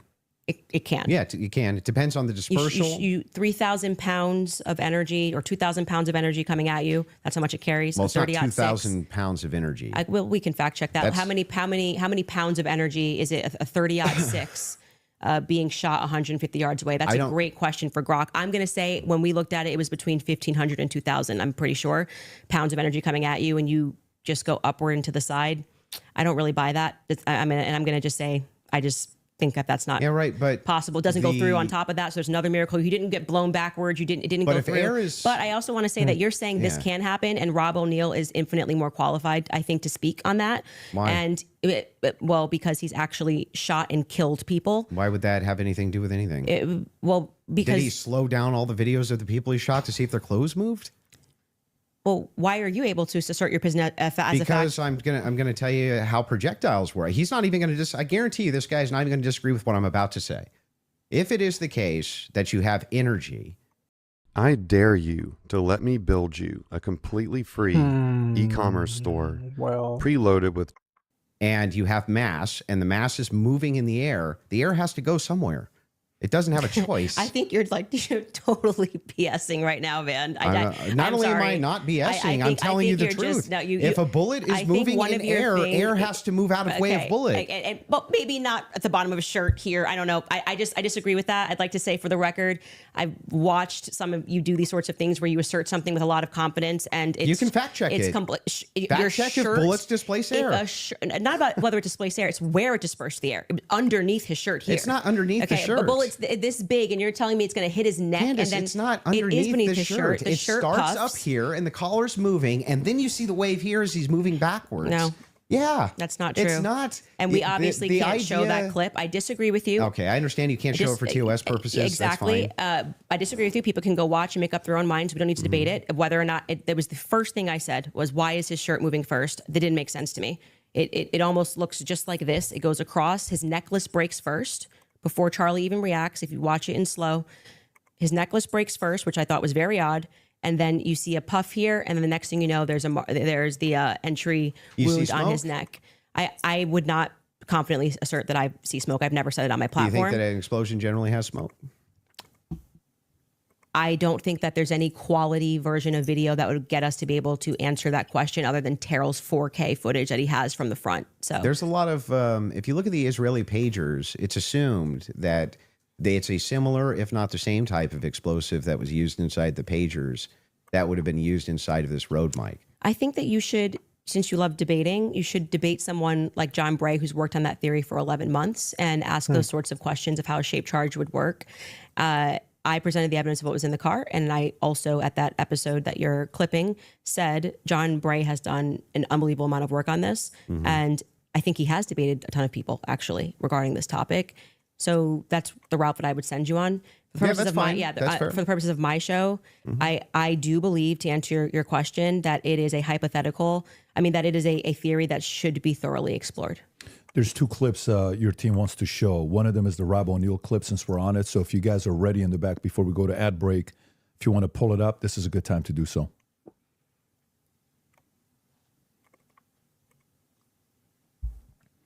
Rob, and good to see you, General Holt. You too. A lot of things bothers me about this. Nothing in particular. And it's not like I'm out there saying big lie or conspiracy or someone did it. I'm just saying, I've been in a lot of shootings. I've killed more than a handful of people, and this thing looked shady off the bat. I mean, I've killed people closer than I saw the camera, and I've never seen a shirt move like that. That looks like an explosion to me. Just the fact that no one started doing first aid to Charlie Kirk, they were more concerned about getting SIM cards out of cameras, removing cameras, and then getting him off the X somehow. There didn't seem a lot of concern for his life. It seemed like just clean it up, and then, I mean, I've been told they paved it over a couple days later, and then you get Erica Kirk behind all the razzle-dazzle, and she's really quick to forgive the alleged shooter, which technically says that was him because I forgive him, but then she can't forgive Candace Owens for having an opinion or asking questions, and they mock people by saying, "Oh, I'm just asking questions." Yeah, I'm a SEAL Team 6 sniper. I'm asking a lot of questions. No one wants to that was answer a them. great point. And you're able to ask. He's actually said very little about the explosive there. So I'm just saying he said he's shot people up close, and he's never seen a shirt move like that, and it looked to him like an explosive. That's what he just said. But when I play that video at full speed, I can't see a shirt moving. I can only see a shirt moving when we slow it way down. So if I'm in real time, I'm just assuming this, right? If I was in real time and I was in like a close quarters combat, you kill somebody situation, and I shot them, would you even see the shirt move? Well, I just feel like 5 minutes ago, you were arguing that it was because the bullet carried air. Now you're saying you don't see the shirt move at all. Yeah, but that's, if you slow it down, the disbursement of air, that's where you're going to see it, right? It's going to be very quick, very, very, very, very fast. Yeah, and then that's not what I saw. And clearly it's not what he saw. And he thinks that there could be an explosive. So I'm just saying to you, people disagree with you. Your opinion's not a fact. That's all. I understand. I think that's a good place for us to, if we have another break, and then we can keep answering your questions. Yeah, I mean, I think, sounds good. Perfect. We'll do a quick 3.5 minute ad break. We'll be back for the last segment. Cool. All right, thank you. All right, you guys, I want to tell you about Ethos, because life has a way of changing your priorities when you least expect it. One day you're focused on what's next for you. The next you're thinking about a home, a family, and how to build a future that feels secure. As your world grows, so does your perspective. That shift in mindset is what led me to make life insurance a priority. It's one of those things that's easy to put off, but having it in place gives me peace of mind, knowing that the people that I care about would have financial support if the unexpected ever happened. Getting covered today is simpler, faster, and more affordable than many people realize. That's why I love Ethos, because with Ethos, you can apply online in just minutes. No medical exams, no waiting rooms, just answer a few health questions and you could be covered the very same day. Ethos has 4.9 out of 5 stars on Trustpilot with over 5,500 reviews. What really stands out to me is that Ethos helps match you with coverage that actually fits your life, your goals, and your budget. With up to $3 million in coverage and plans starting around $30 a month, protecting your family can feel a whole lot more doable. Peace of mind should not be complicated, so take 10 minutes to get covered today with life insurance through Ethos. Get your free quote at ethos.com/Candace. That's ethos.com/Candace. Application times and rates may vary. And I want to remind you guys about Tax Network USA, because I know a lot of people owe back taxes. Maybe you have years of unfiled returns. Maybe you file every year and you still can't get ahead because the balance keeps growing. Or maybe you withdrew money from a 401k or IRA and suddenly got hit with a tax bill that you didn't expect. Whatever caused the problem, one thing is certain: the IRS penalties and interest keep adding up every single month. If you don't have a plan now, you could end up owing even more next tax season. Before the IRS starts sending more letters, garnishing wages, or freezing your bank account, call Tax Network USA. They've been helping taxpayers nationwide for more than 15 years, resolving back taxes, unfiled returns, and serious IRS problems. So whether you owe $10,000 or $10 million, their team has resolved over $1 billion in tax debt.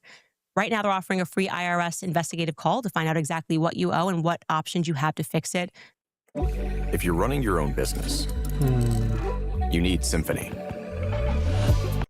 So call 866-686-1651 or visit tnusa.com/Candace. Again, that's tnusa.com/Candace. I also want to tell you guys about Field of Greens because I am always looking past the headlines and asking one simple question: what is really in the product that I'm putting into my body? Think about it. When you buy a steak or a bag of vegetables, you see nutrition facts label. When companies take fruits and vegetables and turn them into a formula, you'll often see a supplemental facts label instead. That makes you want to know more. Where do the ingredients come from? How are they processed? And can I trust what's actually inside? That's one reason I love Field of Greens, because their focus is on quality, transparency, and bringing together fruits and vegetables in a convenient daily formula. And it actually tastes good. Wild berry is my favorite, but strawberry lemonade is a popular choice as well. No complicated routine, just 1 scoop mixed with water. If you want to try it, use code Candace at checkout for 20% off your first order by visiting fieldofgreens.com. That's code Candace at fieldofgreens.com. All right, fantastic. So, Andrew, if you want to go with your last couple thoughts. Yeah, so I just have two more clips to play. Okay. Right, and then we can do final thoughts. I'm guessing. I feel like we got where we were trying to go, or at least for the most part. So he did come prepared with the two other clips. I do want to play the Twigs clip. That one is important to me. The Twigs DNA clip. Yeah, and they're going to pull it up just to have you respond to it. Well, you don't have to play it because, like, if you're saying that when I initially watched it, I thought that Lance Twigs' DNA, like, he was directly responding to that because the testimony was a bit confusing. They started by saying that they were going to, like, explaining how they got the samples, and they said Lance, Matt, and Lance, Matt, and Amber Robinson, how they got their DNA samples. And then they started speaking about the gun and said, multiple prints were found on them. And then they moved and they said Lance Twigs's DNA was found on the screwdriver. When I went back and rewatched it, I realized, well, they haven't officially said that Lance or Amber are on the gun. So I think I've already conceded that we don't know that. So I think, like, but if you want to play the clip, this is directly you saying it is on the gun. Twigs' DNA I'm saying is that on I the feel gun. like I've already said to you, like, I've made that concession. But just to be clear, whenever I make a mistake, I just correct it. So that's why when you were asking me 3 times, I've already said we don't know yet, and I've corrected that mistake. So if the purpose of you showing this is to demonstrate that Candace makes mistakes sometimes when she's taking in a lot of information and she's reading through legal documents and she's trying to remember 9-hour testimony. It's just demonstrate something else. It is, in fact, the case. We're all going to make mistakes. Yeah. I'm going to make mistakes. And I've already You're conceded. going to make mistakes in the case. Yeah. But in this case, you were very adamant that his DNA was on the gun itself. Yeah, so I'm just saying that it's not ruled out. We know that there's 5+ prints. I've said this so many times. I had to rewatch the testimony again. It's like 9 hours a day. It got very scientific when they were speaking about this. And I think I wrongly extrapolated that they meant all 3 of them were on the prints when the only person they officially named was Matt Robinson. So we don't know yet if Lance Twigs has his DNA on the prints, DNA on the gun officially just yet. Okay. I've already conceded that. Sure. So that's fine. And then the last one is one with Erica Kirk. Sure. This is like the Erica Kirk. All right, Well, Erica. You could just sit down with me, Erica, but we could do it this way. This goes back to a previous claim that you made. Yeah, That's why sure. I'm bringing it up. She's trying to say that they sent him straight to jail. to debate. For questioning, at least, Erica. I don't care who's mad. I really do not care who wants to be upset after this episode. Really, you will be wasting your breath. You can spend $1 billion on influencers because this is all becoming increasingly inexplicable. You are asking me to be an idiot, actually, and I cannot do that for you. Someone once commented beneath this show that if the situations were reversed and there were this many verifiable lies. So straight to jail? Yeah, so that's the show intro. And straight to jail is a monopoly term. Okay. Like, you know. So do not pass go. Yeah. Do not collect $200. Yes, it's You're going straight to obviously jail? tongue in cheek. And then we explain that actually I think that she should be brought in for questioning because of inconsistencies. So this is the exact episode when I started to think that she should be sat down and questioned. And I still believe that. I still hold the perspective that Erica should be sat down and she should be properly questioned. Do you know that she hasn't been? No, actually, that would be a great thing for the spokesperson of Turning Point USA to say that she's already sat through. Why do they? I mean, my guess would be she hasn't because they returned everything to her. Yeah. But why do they owe you that though? Why they don't owe me anything. That's my show you're watching. Just the clips that you're pulling are from my show. So if I want to say something on my show, I can say that. I didn't say they owe me something. I don't think that's ever unless you have but another if you clip. say like you need to be sat down for questioning and you don't even know if they haven't been, that's strange, right? Do you know if they have been? No, I have no idea.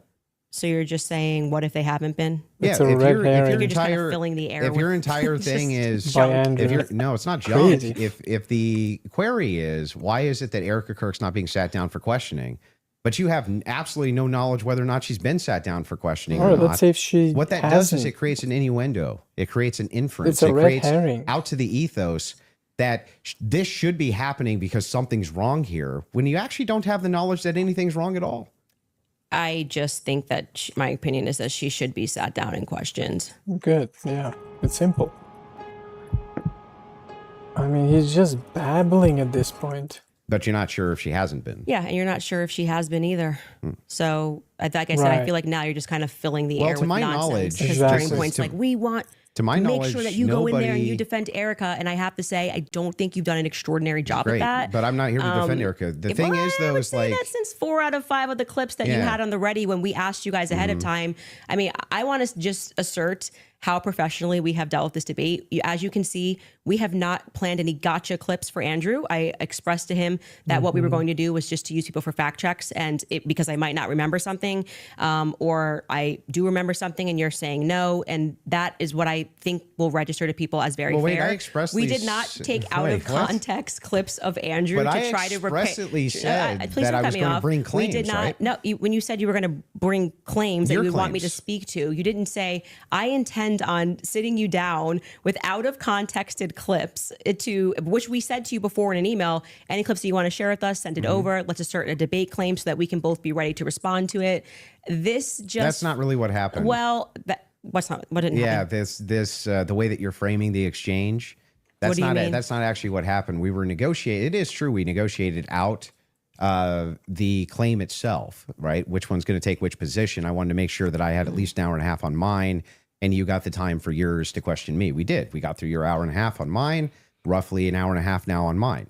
That's basically how this went. But in the beginning, I did not take an hour and a half to just pull out of context clips with Andrew. I actually debated the substance of what's going on in this trial and this hearing. And I do think that you fell short of that. There's nothing hang on. And there's nothing here except holding you to account for your claims. Say yes or no. Well, we were supposed to be debating the case and whether or not there was overwhelming evidence. These are your claims about the case. No, you then admitted that now you're getting into another sphere and you want to talk about the transcendentals and things that I've said. We got through. And like 4 out of 5 of your clips are about Erica Kirk. So the general perception I don't think 4 out of 5 even is were. your Turning Point's horse. Oh, I think quite a few of them were. Was there 3 Ericas or 4? So you're just making stuff up? Can we get a count of how many were about Erica? I feel like it was 3. 3. Okay. Yeah, 3. I said 4. But those are extraordinary claims, which is why you're asked about them. Well, right? Okay, but the point being is now you're veering into trying to get me to defend my opinions, and then you completely shirk responsibility when I point out yours. No, they're not claims. When you tweet claims. Erica is too retarded, you go, that's just whatever, and then you move on. That's a claim, and I'm responsible for the claim. Well, earlier when I brought it up, you said that it was tongue-in-cheek. Yes, sure. That's me responding to your criticism of the claim. That's all I'm doing here. I was interested and I'm happy to get into also the Patsy stuff now if you would like to. Well, your team has one more clip they want to play from 7 days ago. Sorry. They got one more clip. We were getting into the Patsy stuff and you stopped it and I was explaining to you. Oh, they have one more clip. Okay, let's go. They want to hit the minimum of 4 clips you were saying with Erica, so 100%. This is absurd. Okay. And this is the one you're saying from 7 days ago.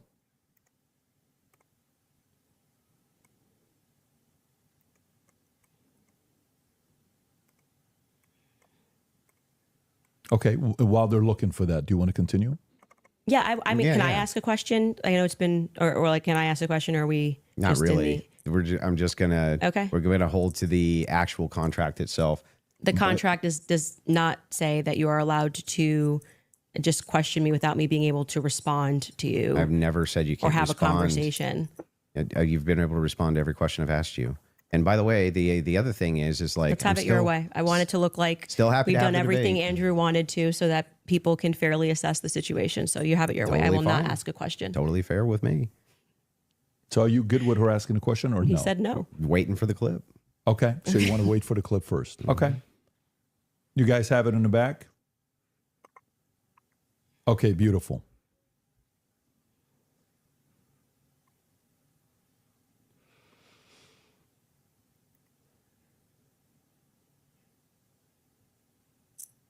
Bro.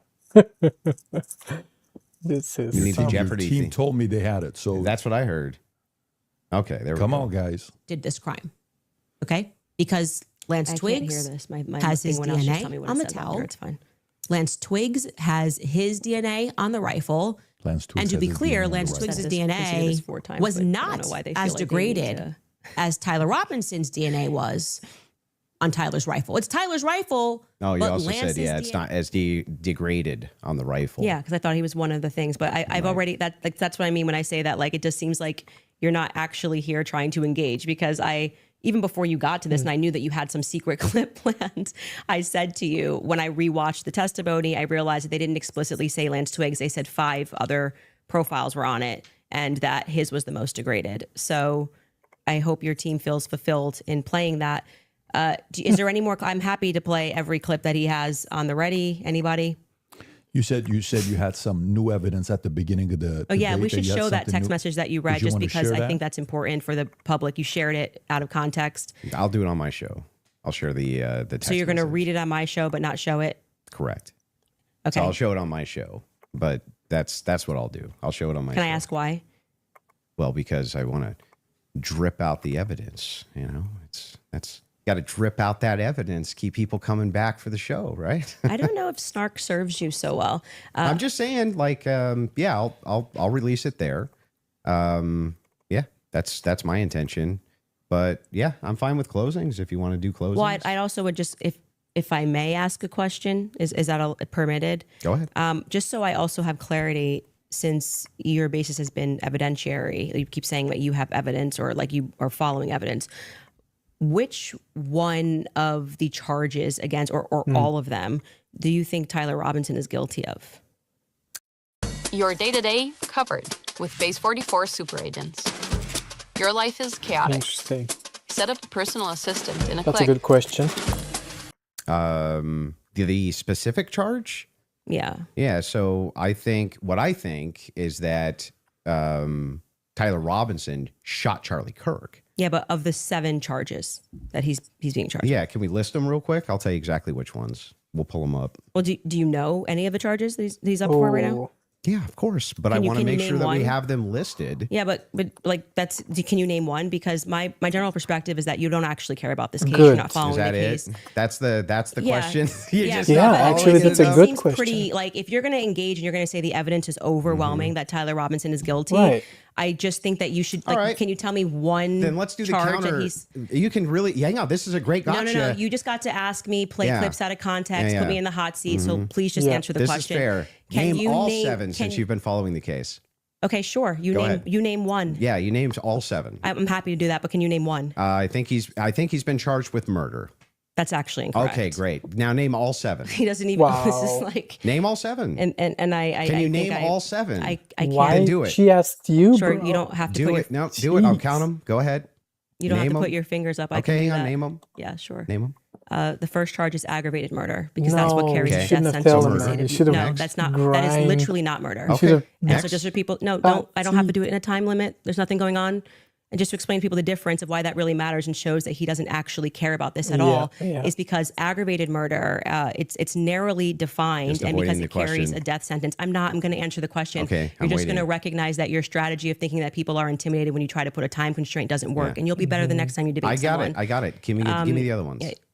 the more you cut me off, the longer I'll take. Do you want to just wait for me to finish of why that's a big difference so that people don't walk away? No, I just want you to list the charges. Yeah. Why? I'm Because you do don't that. know You them. just don't get to pretend that there's a time constraint for me to do that. Well, how long does it take you to list 7 charges? Because I'm speaking. You just got to. It sounds like you're just delaying it because you don't know them. I know all 7 of them, Then and I'm tell going to me say them. again, because you're going to get embarrassed. You don't have to rush this. I'm also showing an example of a very flawed debate strategy. I actually am under no time constraint. I got one. Great. The second charge is the felony discharge of a weapon.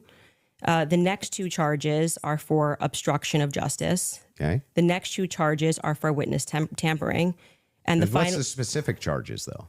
that is them. Obstruction of justice, Both of obstruction those? of justice, witness tampering, witness tampering. Okay, and there's no other specifics to them. Well, I can tell you why he's being charged with it. Just the charges and then 7? Yeah, see, the bad thing is when you try to be an a-hole and it doesn't work. What's the 7th? The last charge is violence in front of a minor. Okay, got it. So then he's being charged with murder. You just say aggravated murder. That's the distinction. You just want to. It's a massive. It's Got like it. you cannot Massive. say murder versus aggravated Massive murder. distinction. This gets to the entire crux of why him being up for the death sentence. And I actually find the defense's filing about why this is not aggravated to be very compelling of why it's not aggravated murder. I actually think that if the state was going to even try to pull this off, they should have charged him with just murder. And then I do also, again, want to stress to audiences that debate strategy of thinking that you have to speak faster or somebody puts your hand up and they try to pretend like it's some sport. I think he thinks it's a blood sport. It's not. It's about being right and being principled when you're engaging. And you can make mistakes. I make mistakes all the time, but at least be genuine and pretending that you care about this case enough to know one of the 7 charges that are up against Tyler Robinson when you say the evidence is overwhelming that he's guilty. If you would like to move to final statements, I'm fine. I want to make sure Andrew has had the time that he has requested. I think your team would like to pull up the 7 charges that he just asked you about. If you guys want to pull that up just to confirm the 7 you went through. Can you guys zoom in a little bit for Aggravated murder, felony discharge of a firearm, obstruction of justice, which is counts 3 and 4, 5 and 6, tampering with a witness, and count 7, violent I said offense in the presence of a in minor. front of a child? Yeah. So 5, 6, tampering witness, 3rd degree felony. Now I did notice something. I just was curious about. If I'm just wondering, when you pulled out your phone just before you asked that question, did somebody by chance text you that question? You can check my phone. I'm just curious. No, you can absolutely not. I have not had one communication with a single person, not even my producers who are in there this whole time we were here. You want to check my phone? I'm happy to do it because you're just going to get double embarrassed. Where's my phone? You want to see it? I'm just can. curious. Yeah. You can literally do that. Here you go. PBD, you're the moderator. Okay. Take it. Let's see See it. if anyone was texted at all during this debate All right. about the violent charges or anything. I'm looking through this. You give me permission. You I'm have looking full I'm not gonna permission to give go through my names. phone. I don't need to So cheat. the last one has nothing to do with it. It's just a compliment. You write the words. What if you could hear them as a song? Go to suno.com, Man, switch to he custom couldn't mode, say- and paste in your lyrics. Then describe Like he couldn't see the single evidence, the biggest evidence that why he believes in what he believes. I'm talking about Andrew Wilson. And man, he just stands here and asks to look at her phone? Bro. Let's just say I'm disappointed. And you know their texts.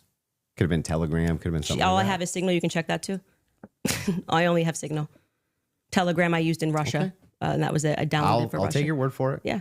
Then- I don't need to I Okay. deeply care about this case. I don't need to I pretend get to it. know If you stuff that deeply I care don't about know. the case, I Yeah. just, I have my other question is about the steakhouse receipt.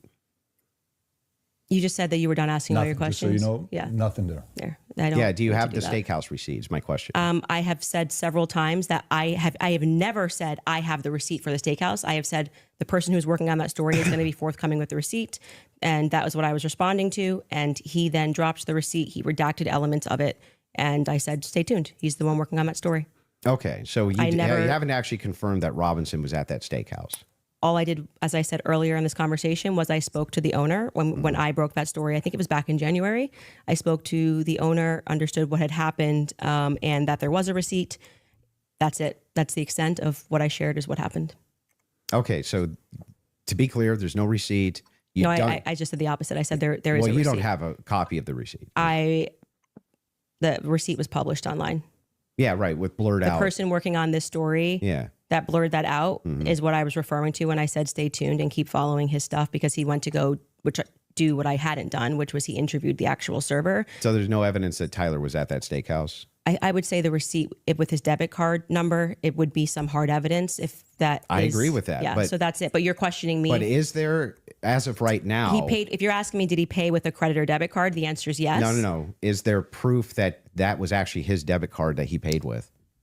I think you should follow the person that is behind that story. Well, the reason I'm asking you is because you always include it in your timeline that he traveled to the steakhouse. Yeah, we've been building a timeline with things that we feel are But is there any actual Utah 1102 evidence? approved. I think speaking to the owner, knowing that there's a receipt, seeing the receipt is good enough to put on our timeline. But the receipt itself, the question I always had about it is, couldn't you just call the merchant? Like if I've ever had a merchant account, I just call the merchant account processor and say, what's the name on this? Yeah, I would stay tuned. I feel that having spoken to the owner, that the evidence is compelling enough to put onto my personal timeline of what took place on that day. That's where it's going to stay. And if it gets debunked, I'm happy to take it off. If that's what you mean, that's how an investigation works. Like I said, I did more than enough. It would definitely pass the test by the Utah 1102 rule, for sure, for certain. To be submitted as hearsay. Beyond that, because they didn't even have receipts. They were like, Bob told me this. But the question is, the receipt itself, it has not been verified to have been Tyler Robinson's. I just want to say you're holding me to a higher standard than you are. I'm not even holding it. I'm just asking specifically. Yeah, I've been very forthcoming. I've told exactly what happened. I spoke to the owner. I got the tip, and so should that be added in an official timeline that you give? It's in my timeline. It's my show, and we can add and subtract what we want, and we do. If you we get can do something what you wrong, want, sure. But I'm asking, should you include a thing that you know hasn't actually been verified to be Tyler Robinson's? Yes, you should. If we're trying to build a timeline, you should. Yeah. You don't think that falls under... And then you should remove it if someone somehow debunks it. But I think that there is very strong evidence that is where he was, and that What's the strong evidence? Just the two people who said that they saw him? You know, I'm actually all good with being... I feel like I've sufficiently answered your question about how I got the information, what happened next. Would the next stage of this investigation being somebody accessing knowing what his debit card was and confirming it? Yes. And I do believe that will happen. If it does not happen and it gets debunked, I'll remove it from my personal timeline that I share on my show. That officer, the first officer that was up on the roof, do you remember his name? Officer Bagley. Yeah. What was his first name? Christopher. When Christopher got up on the roof, you talk a lot about how his camera died. Well, he talked a lot about it. Looks like Andrew doesn't even know the names of the persons. I feel like he just asked her so that he would know that thing. I don't know. It's pretty... That during the preliminary his camera hearing. Died. Yeah. Do you think that he planted that screwdriver up there? No. No? Who do you think planted it? If we're just going on am I allowed to have an opinion? Of course. At this stage, I would say that I don't buy his assertion on the stand that he didn't check to see if anybody went onto the rooftop before he got up there. I do think that it's possible, it's at least plausible that the screwdriver was planted. I don't believe him. What I can say strongly is that his cam died at just the right time. His body cam died at just the right time. I think that, as you were just grilling me about whether or not I had got the merchant receipt for a debit card, that kind of makes it difficult that we just have to sort of trust that a screwdriver was found and we don't have any should-be evidence of a police body cam. But like I said, you accept that stuff and then are like, did you call the merchant and get, like, it just seems like you... Well, I'm not adding... Hold, like I said, you hold the prosecution to a higher standard than you do to people. I'm not adding unconfirmed evidence to an official timeline that I'm putting out either. What do you mean an official timeline? This is my timeline. I made it at home. So then it would be official to your show? I made it at home. Sure. Yeah. Okay, great. So then your official timeline, Candace Owens' official timeline, includes a steakhouse stop that has not actually been confirmed at all. Well, yeah, it hasn't even been discussed by the prosecution. So it's not like you're debunking that it happened. Our vision is a cruel survival experience in an unforgiving. Well, there's no evidence for it. There's no good evidence for it at all. There's no camera there. And the steakhouse receipt itself has never been confirmed to be Tyler Robinson's. I'm assuming this is just like a talking point they gave you, and you got to like keep pushing this, or like. I've been following it very closely on X. The receipt you weren't even following the charges of Tyler Robinson, but you really wanted to know. I've been following it very closely on X. Wait, you think I'm calling owners of steakhouses and having a conversation. You're following Congo on X. I literally followed the entire trial or the preliminary live. I was live with an attorney. We covered all of it. You think because I have a momentary or lapse where I'm like, oh, it's murder? No, it's aggravated murder. Come on. You didn't know any of the charges. Splitting hairs. No, that's not splitting. It means you didn't follow the preliminary hearing at all. No, it doesn't mean that at all. You don't know any of the charges ridiculous. that are against him when this is like getting literally to the crux, aggravated murder versus murder. It's ridiculous. A death sentence. And not only that, let's point this out. One of the major things here is that this is your official timeline. It's mine. Yes. Who else could it be? Who else? It would be Candace Owens' timeline. I just don't know what his issue is with my timeline. What's your issue with that? Wow. Well, so the issue is that the entirety of the evidence revolves around two people who claim that he was there and supposedly a receipt. There's supposedly a receipt where Tyler Robinson paid for his steak and his soft drink. No alcohol, right? No alcohol, right? You know nothing about the case. But anyway, this particular receipt, they could have called the merchant account, confirmed it, this type of thing. To date, this receipt has only the blurred information on it that would actually give you the information to confirm whose receipt it is. We have to date, nobody has confirmed that this was actually Tyler Robinson's receipt. And yet inside of Candace Owens' timeline, which she states over and over again, when she says, this is the longest 13 hours, this is 13 and a half hours, the requirement for about roughly 5.5 or 6 hours of that is that he went to the steakhouse. And that's not been confirmed at all. Not even a little bit. I feel like saying that I spoke to the owner of the steakhouse is me, like, not just being on X looking at opinions, but actually doing the legwork. And that's why like I said, if you think this builds up a rapport with your audience and makes you seem like a serious person, we don't have to keep belaboring the point here. I feel like I've demonstrated that I did as much as I could to confirm this when it came in. I spoke to the owner of the restaurant, obviously took down everything he said, noted that there was, in fact, a receipt that he pulled. That receipt that was published is real. A debit card and a credit card was used. If for some reason somebody misidentified something down the line, or we find out it's a different Tyler Robinson, I'm happy to remove it from my timeline. But for right now, I think that there's enough under the Utah 1102 rule for me to keep it there. I don't really think we need to keep going into circles about this receipt. It's my timeline. I don't know why the 1102 rule would apply here for your because timeline. You will constantly cite things that are said in that courtroom that have less evidentiary support than me contacting and speaking with the owner of the restaurant. It's not like I dreamed it, as to use your expression. So it's in my timeline, and I'm going to keep it there if that's sure. Cool. You can keep whatever Great. you want there. Okay. I'm just saying that there's no evidence he was ever there. Okay. Thank you. I think no hard evidence anyway. Yeah, I'm fine with closing. Okay, so the last thing we're going to do before we go into ad break, right after this will be final thoughts. I'll be asking both of you if anything on your opinion, thoughts changed on the case, and then we'll finish it up from there. So with that being said, a 3.5 minute break, and then we'll come back for final thoughts. I changed my mind for this. All right, you guys, if someone followed you everywhere that you went, recorded what you searched and stuff. Right, because a lot of money has been poured into, and different people are standing behind each of these two individuals. And so, as I said, it's up to us individually to discern objectively as we can what really happened and who's really behind it.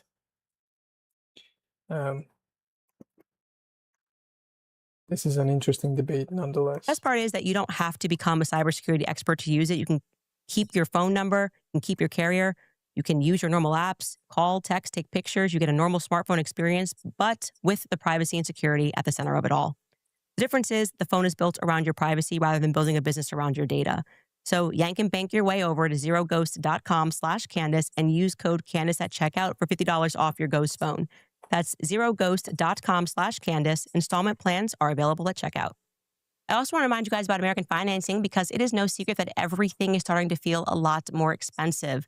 If your daily essentials are ending up on a credit card, those double-digit interest rates are quietly draining your bank account. If that debt is starting to feel heavy, you should know that you're not alone. If you're a homeowner, you've likely looked at your mortgage rate and thought, I shouldn't touch that. But American Financing offers a smart equity loan so that you don't have to. It allows you to wipe out high interest debt and lower your monthly overhead while keeping your primary mortgage intact. It's a surgical strike against debt. Unlike a fluctuating HELOC, the smart equity loan is a fixed rate loan. This game, you're not ready for it.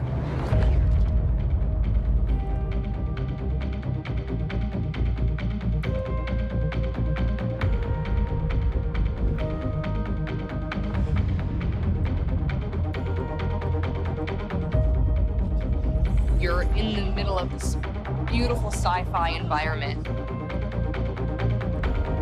And you're seeing intrigue, the espionage, the alliances form. The power that shifts around. And it's amazing to watch. Giving you a predictable monthly payment. At American Financing, there are never any upfront fees to find out what you qualify for. So talk to a salary-based consultant today. These experts who are paid to help you save, not to sell you more than you need, can help you if you call 800-795-1210. Again, that's 800-795-1210 or visit americanfinancing.net/Owens. Again, that's americanfinancing.net/Owens. I have to tell you guys about Nimi Skincare. You know I love them. They make the best tallow skincare products I've ever used. Their tallow comes from grass-fed, grass-finished cattle raised on a Montana farm, and in a world where so many companies hide where their ingredients are coming from, that really matters. Everyone seems to be talking about tallow these days, but not all tallow is created equally. Nimi has focused on sourcing exceptional ingredients and creating products that people genuinely love to use. That's why I've been using Nimi's Sunshine Tallow Cream and their Buzzin' Tallow Balm. The Sunshine Tallow Cream has become one of Nimi's most popular products. It's rich, nourishing, and made with tallow, aloe vera, avocado oil, and shea butter to deeply moisturize the skin while it's feeling lightweight and comfortable. It leaves your skin looking soft, hydrated, and healthy without that greasy feeling. When my skin needs a little extra support, I reach for the Buzzin' Tallow Balm. It's a richer formula that helps lock in moisture and leave skin feeling deeply nourished and cared for. What I appreciate most is that these products are rooted in simplicity, high-quality ingredients, American sourcing, American manufacturing, and skincare that simply works.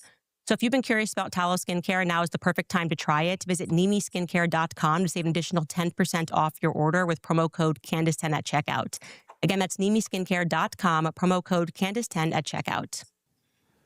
All right, we are finally at the end. For those of you that are watching it, maybe a good commentary for you would be the following on if you're a Andrew fan and you are still saying, you know what, Andrew's arguments were solid, great. Candace, great. But did anything change your mind? Did you watch and say, you know what, I had this position over here. This would be an interesting commentary to hear. And of course, for all the people that are watching, I was just whispering to them here before we wrap it up. I think whether you're a fan of Andrew or not, whether you're a fan of Candace or not, nobody can dispute the fact that these guys agreed to sit down and talk live. Others were thinking this was pre-recorded. This is not pre-recorded, just so everybody knows. This is purely live. This is a little bit scarier than pre-recorded because pre-recorded can do edits. So whether you agree with them or not, let's make sure we respect both of them for having this sit down. And before the final thoughts, I want to make sure you guys hear that from me as well, for inviting me here as well. Of course. I do know one day, I think it was last week, you sent a message on one of our accounts. You said, can I talk to Patrick? We got on the call. You said, Patrick, can you moderate this? And then I said, great, let's do this. And so before we wrap up, final thoughts, I'll come to you first. Yeah, she had nothing. Just nothing. All of her claims of Patsy, nothing.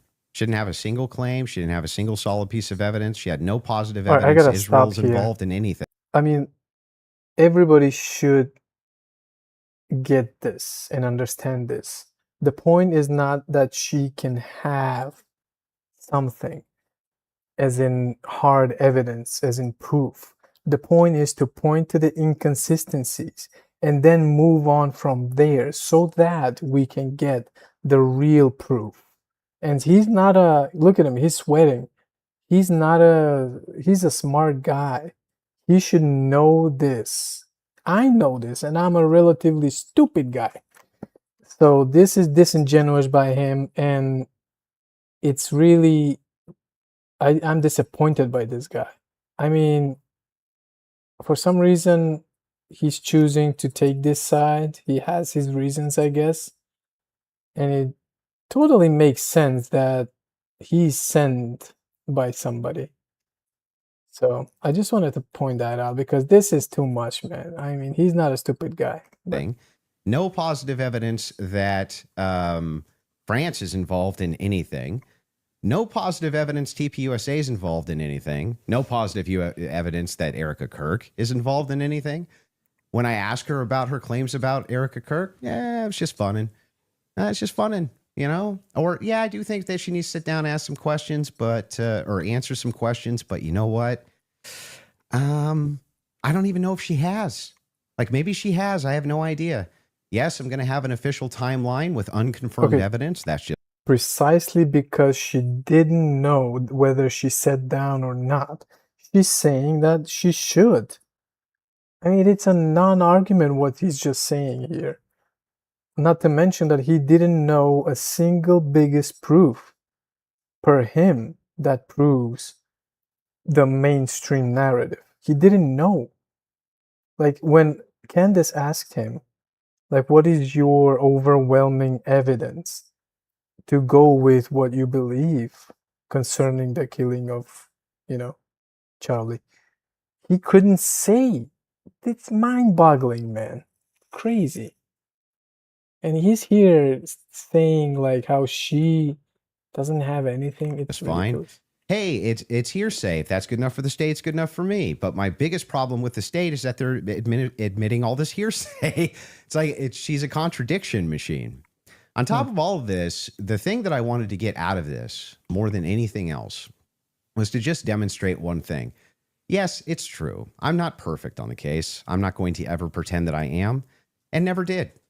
But what has been made very clear to me is that there's nobody with an alternative theory that has any evidence for it at all. None. Zero. And the continuous kind of expression. Okay, that's not to say that you shouldn't point to the inconsistencies of the processes. So that's the disconnection where he has. I mean, he's aware of it. He's not a stupid guy. But he keeps pushing this like, you have to have evidence to believe something else. All Candace is doing, from what I can hear, is just saying that there are inconsistencies. And from the parties involved, we can infer of what happened, of what could have happened. It's simple. We're running an investigation. What kind of investigation builds a timeline out on a receipt that they don't even confirm? What kind of investigation? Have you ever wanted to see your home from space? With this free satellite Earth Maps tool, you can zoom right. Tries to make these bold claims that Israel's involved and France is involved and all these different players are involved and never shows any evidence. We're just asking questions. It's again, like I said in my opening, it's always intuition, my feelings, how I feel about things, how I think about things. Andrew, how many times did you hear this today? Andrew, you can't tell me how I'm supposed to think. Yeah, nobody's trying to tell you how to think. But you should rationally come to your conclusions based on evidence and facts. And the truth is that 90% of what you're saying is simply intuition based. It came to me in a dream. It's intuition. Almost none of it has any evidence at all. Just, I'm skeptical because these people over here said things, and that makes me skeptical. It's like, but no evidence. Note this to the audience, to everybody watching. You might hate my guts. That's fair enough. I get that. I'm not the most likable man. I understand that too. But there was nothing. I mean, no evidence at all that Tyler Robinson was a patsy that was ever put forward by Candace this entire debate. Now, maybe you could say that we stalemated when it came to whether or not Robinson did it. She says, I found the evidence convincing, or unconvincing. Andrew says he found the evidence convincing. Okay, fair enough. Maybe you can't do too much about that, but there was nothing. She had nothing for Robinson being a patsy, nothing for any of her conspiracies, nada, zero, zilch, and she backed away on a bunch of them. This is the first time I think she's ever really backed away from the Twigs thing. First time I've heard her back away from the Erica thing, back away from TPUSA, being very cautious about making any of those claims now. Whereas on her show, much more likely to be making those claims. So she just had nothing the entire debate. Zero. She's probably not stupid, that's why. Well, I think that is quite a conclusion. Admitting somewhere, maybe we stalemated. It probably signifies what I've been saying from the beginning, that you didn't feel that you were strong on the actual facts and the evidence, which I was willing to engage with you. I wanted to go over the screwdriver. I wanted to go over the towel and the things that you've mentioned. And you wanted to then move the conversation into a defense of Erica Kirk and her character. And what I've said about Erica, which is my opinion. And I have not edited that opinion after discussing with you. I would like to extend a compliment to you for being willing to sit down and to have the conversation. I still walk away feeling that the people who are jumping on the bandwagon about this case don't care about this case. They don't care about Erica Kirk. It tends to be follow that they take a meeting with Turning Point USA and they come out and suddenly have a lot of junk to say about Candace Owens. And I do want to also stress that Turning Point USA tried to pepper him with something as a surprise. He showed clips that were meant to be a surprise. I did no such thing. I stressed to PBD from the beginning that I was grateful he was taking Miss on and that I wanted this to be a clean debate because I believe I can win this on the merits. And I believe that I did win this fully on the merits by engaging the evidence of what has happened. I do still believe that there is more evidence which supports that there are more people involved and that Tyler Robinson has been set up and that none of the evidence that was presented was in any way overwhelming, which is why I think you wanted to move to end that discussion quickly and to speak to me about France and to talk about this Panguitch receipt and my timeline.